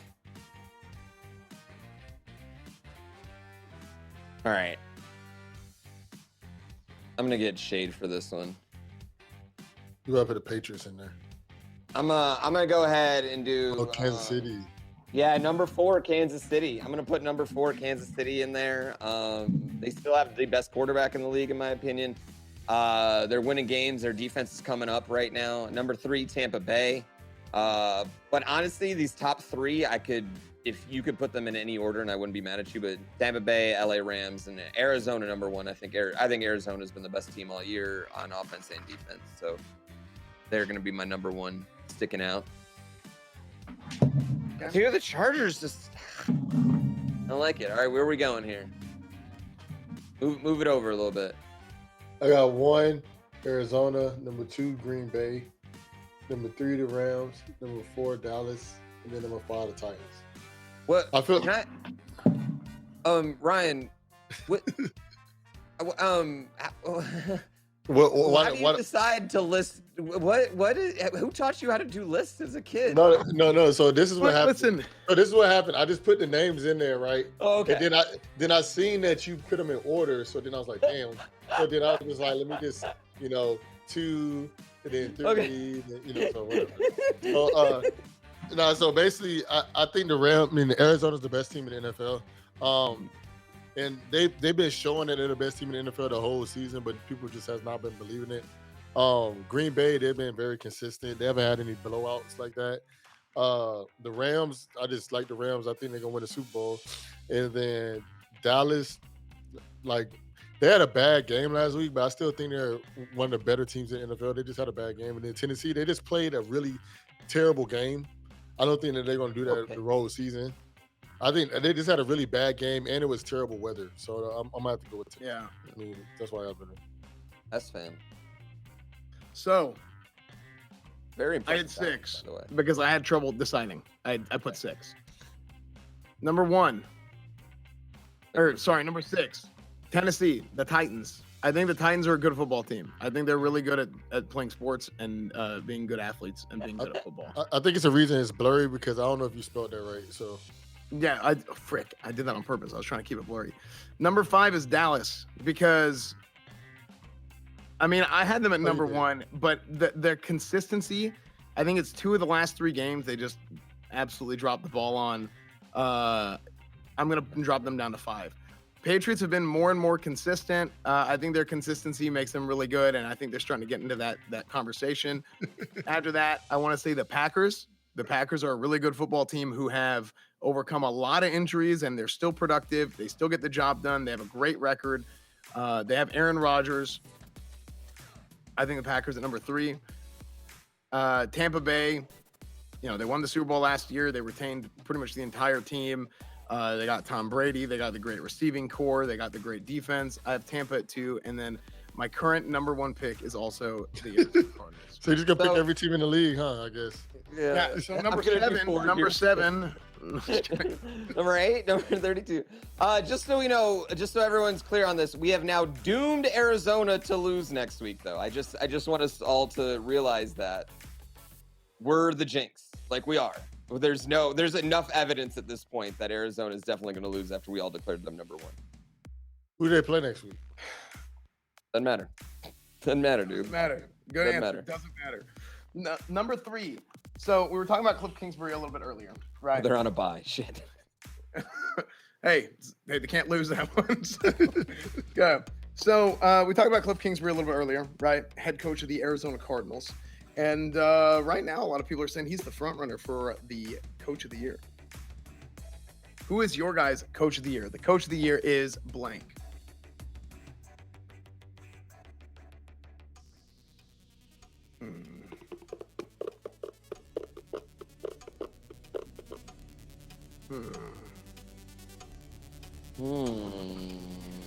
We're really testing our coaching knowledge right here, but listen, I feel like there's only one option here.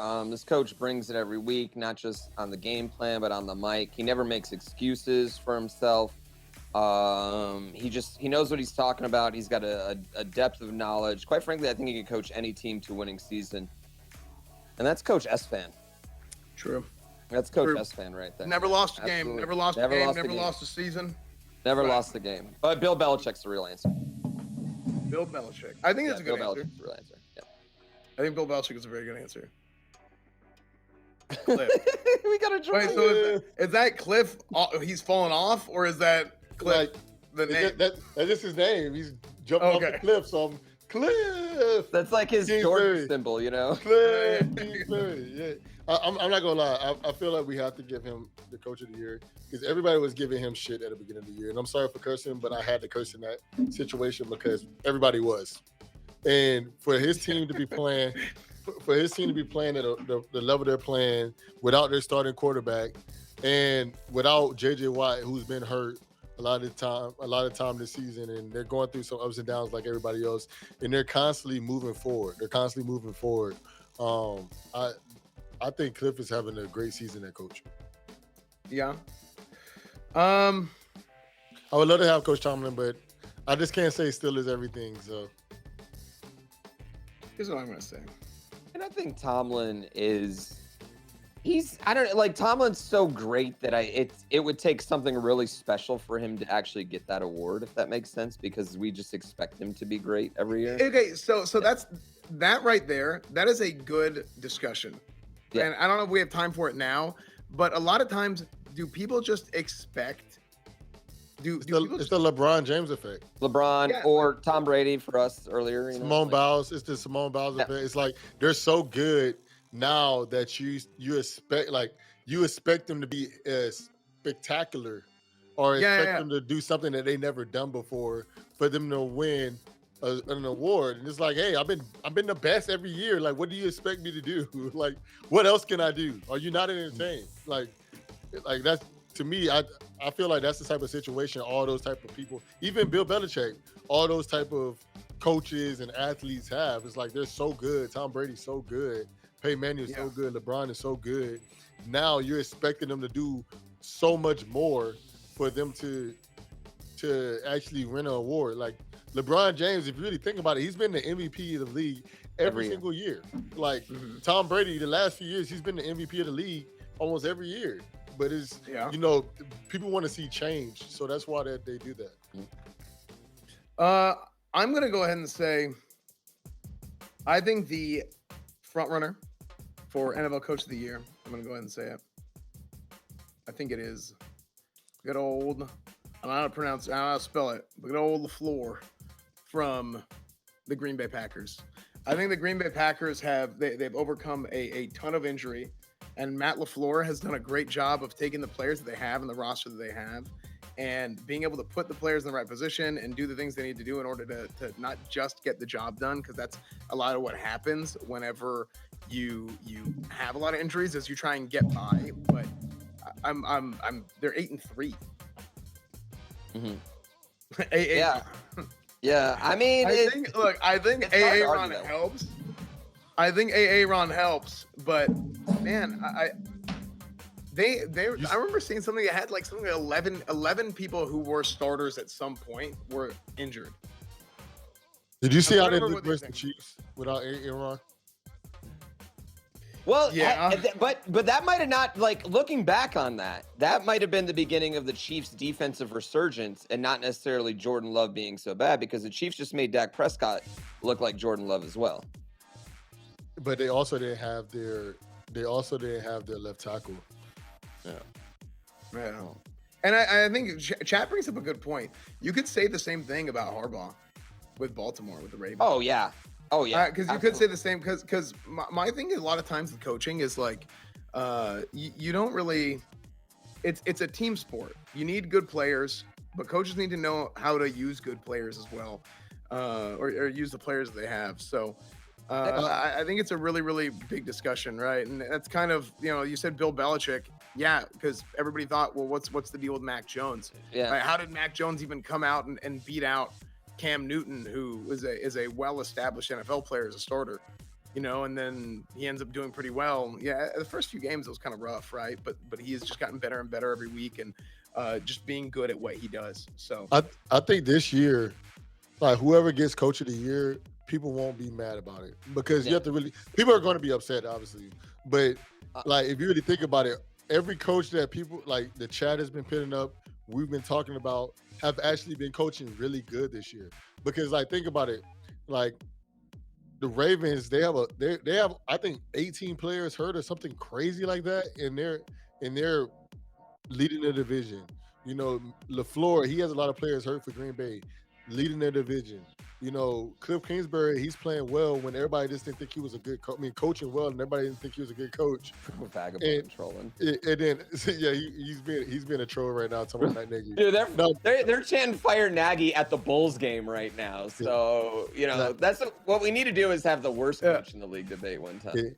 But even like Frank Wright, like Vrabel, all of them are coaching really well right now. It's just really hard to decide which one. I like this. I like this next question better anyway. Yeah. So I was gonna get onto that. So Zach Taylor with the Bengals. He went with his Bengals to Las Vegas to play the Raiders last week, and we have a video for this. Apparently enjoys Las Vegas. I am a craps player. That is it. My wife, she knows we don't go to Vegas together. I just spend 72 hours at the craps table. I don't go to shows. I don't go to dinner. I don't go to the pool. I just like to play craps. I am a craps player. That sounds like me. That sounds just like me. She knows we don't go to Vegas together. I just spend 72 Yo, hit me up next time, Zach Taylor. We'll go together. So here's my question. The NFL coach that I would like to go to Vegas the most with is blank. Which NFL coach would you most like to go to Vegas? This one is easy. Dan Campbell. Listen, I don't know if he'll have good gambling strategy. I don't know if he knows anything about gambling or football for that matter.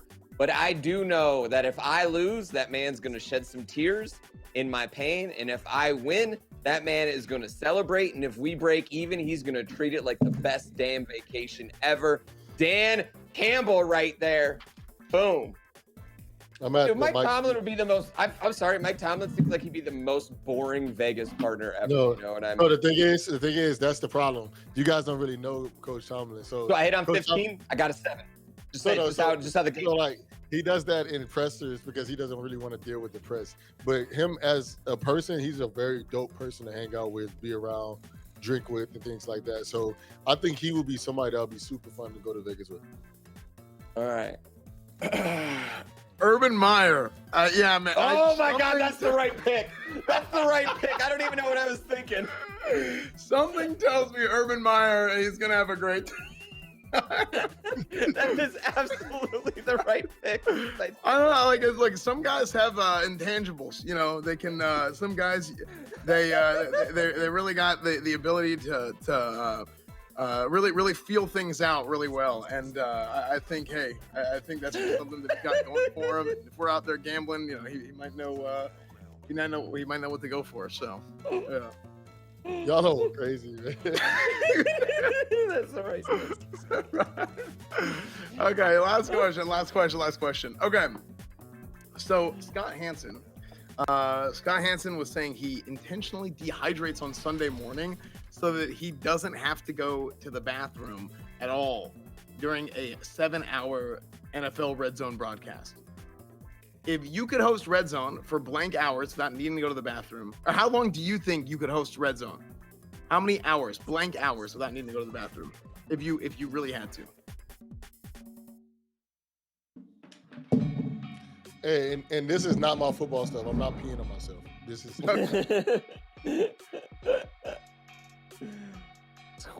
All right, I know this factually because I stream for many hours every day, and 6 is about as far as I can go. Before I gotta pee, man. Yeah, I 6 is it. You know, I'm getting old though. You know what I mean? I'm zero for age. It starts coming. Yeah, 6 hours. In fact, I refuse to do speed runs that are over about 2.5 hours because I don't want to get in a situation where I gotta pee and then I'm still in the middle of the run for the last hour. This is something that a lot of people don't know this. A lot of pro speed runners do this in the league. They pee their pants. So This man is ridiculous, man. Hey, 30 minutes for me, and then 30 minutes, 90-second ad. Get rid of the pre-rolls, and we're good. Get rid of those pre-roll ads on Twitch. Hey, that's how I do it. I go half an hour. Yeah. And half an hour. so I can easily go about 12 hours because the thing is, Scott Hansen is standing up majority of the time. So if I'm standing up, I'm solid. It's when I'm sitting down that's when it really bothers me. Wow, you know, he's no Andrew Siciliano anyway. I'm a fanboy right there.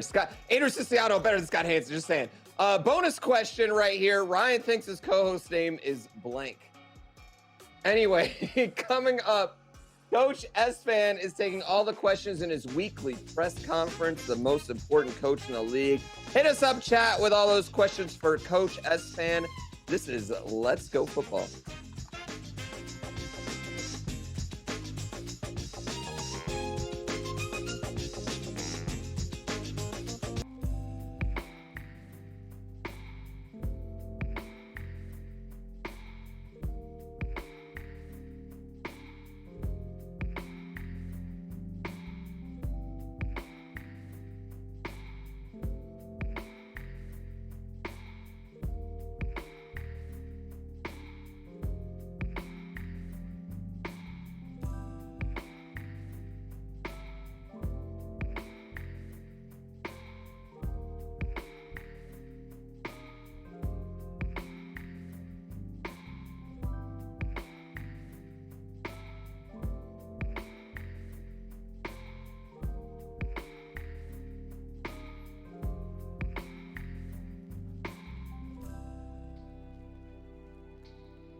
Yeah,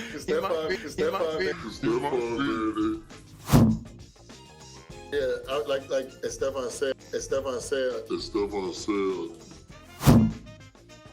Trayvon Diggs is the best corner in the league. That's what Estefan. I noticed that Estefan. Hey, Coach Estefan.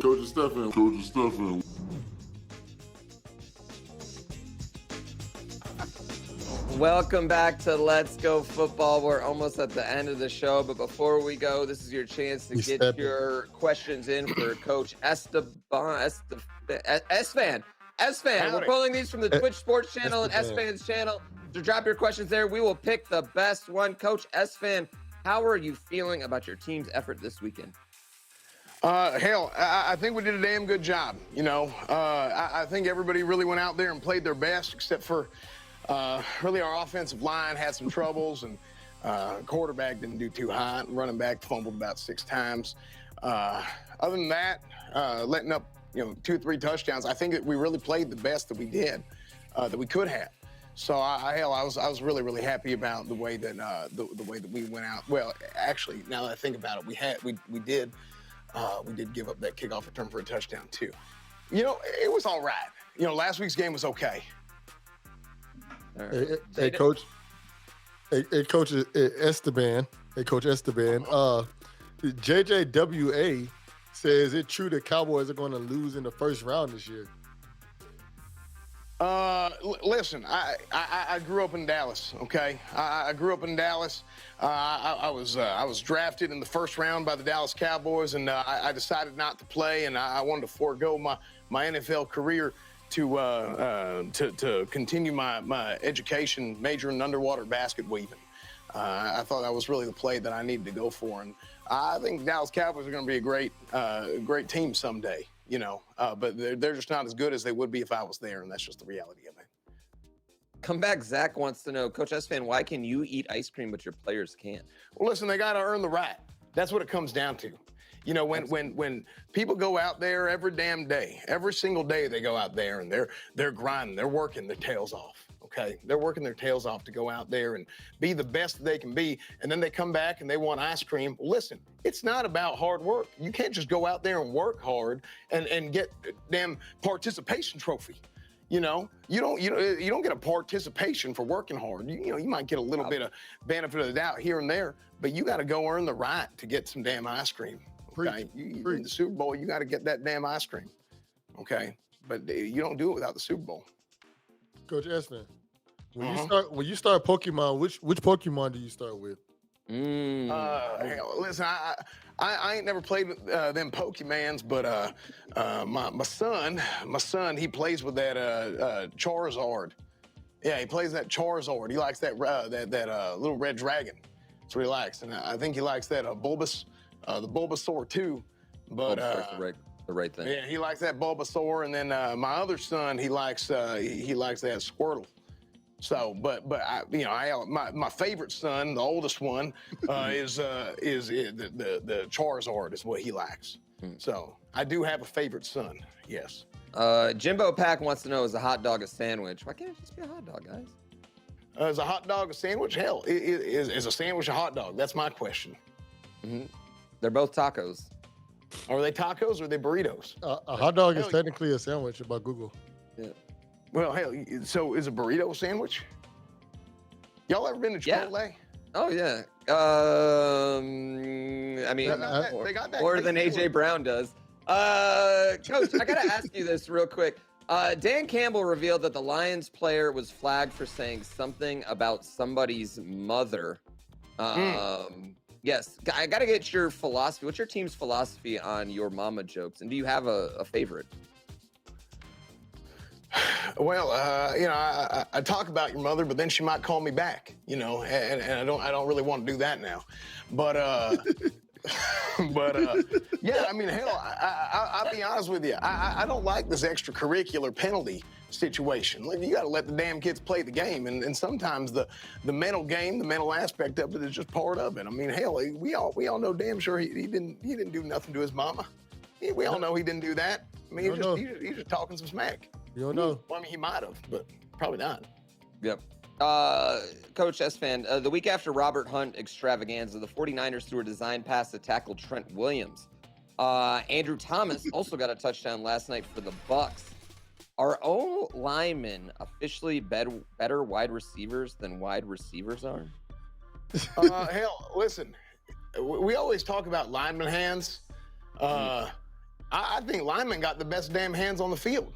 You know, you got to have good hands. You got to know how to pass protect. You got to know how to work your hands. If you're playing on the D line. I mean, touchdown. It's just how it goes, you know. And whenever you put those fellas out in the open field like that, that's my gosh, look at that choreographed dance. Yeah, well, they were ready for that one. Hell, but, that was a good catch. Yeah, to me, that's a matchup nightmare.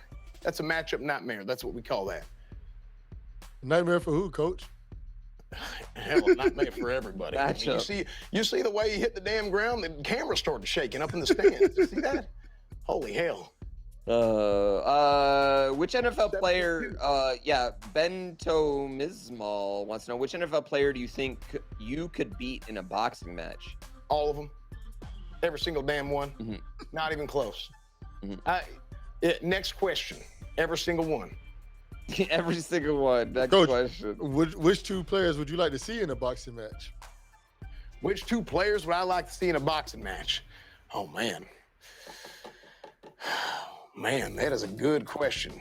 Give me... Man, you got to take them big boys up front. I mean, maybe Cam Hayward. We saw a little bit of what he could do last week. But give me Cam Hayward and Tyron Smith for the Dallas Cowboys. That's a nice fight right there. All right. Those are big jokers. This is a big... Who do you think will win? CMS wants to know, Esfand, how's your fantasy football team doing? Listen, hey, you know, some topics are sensitive, you know, and there's some things you just don't need to be on and off about, you know. No comment. Oh, okay. All right. Coach, our friend Joe Thomas shared this video about, wait, hold on. We got another one from chat here. No, you know what? Let's do this. Joe Thomas, I bet he takes his Thanksgiving prep seriously. We can do whatever we want here. What do you make of Joe Thomas's Thanksgiving technique here with a flamethrower? Well, I told him that, actually. Oh, you did? Yeah, I did. I told him that. You know, he actually went out there and he wrestled. He wrestled that big old cow down himself. A lot of people don't know that. I mean, that's what you didn't see on video. You know, we went out there together. We wrestled that cow down itself, and then it proceeded to die by natural causes after that. And then, we chopped that steak up, and which was also, it got chopped up by natural causes. And then, threw it on the grill. I said, hey, the best way you got to torch this thing, you got to get it nice and crispy on the outside. You got to get yourself a flamethrower. Which actually leads me to a story that I want to tell you guys about. Yeah. One time, okay. I used to grease up pigs. And whenever I was a kid, I would get them big old hogs. We used to get them greased up, and we had to go tackle them. That's what I did. And then I've taken that same training, and I've taught it to my players for many, many years. You know, hell, we got a period where we just let them loose. And hey, whoever can tackle and hog tie the most pigs, they get a little sticker on their helmet for that day in practice. So that's how we do things. Yeah, I mean, you got to be careful about those wild hogs in your front yard. You got to be able to handle them. You just tackle them, though. You just let them go.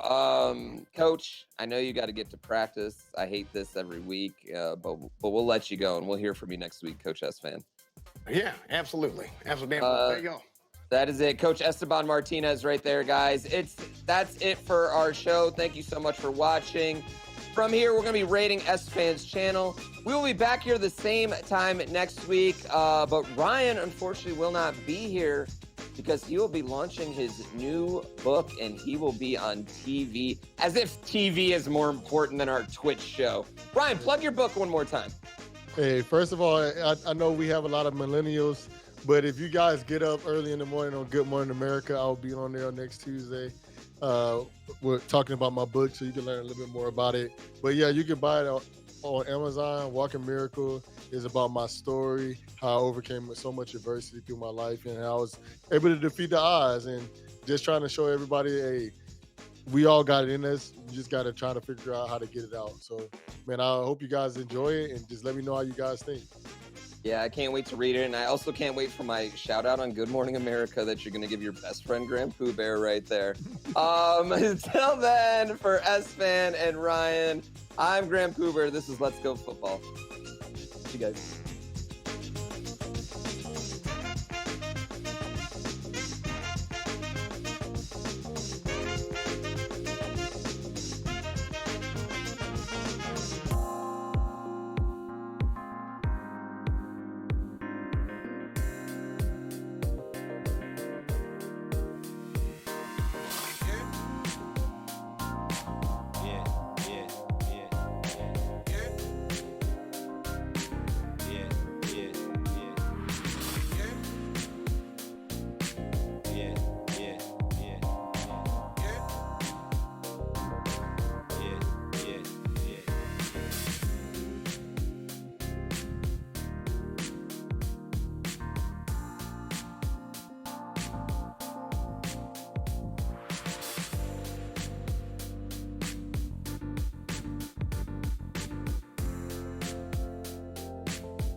Yo, hello.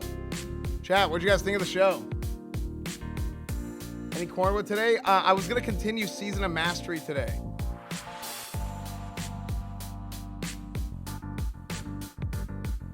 But I am having some PC issues. Here's what my plan is for today, guys. I'm going to continue Season of Mastery. And at 6 o'clock, we're doing something with artesian builds. So I will be back in a little bit. I have to figure some fucking stuff out.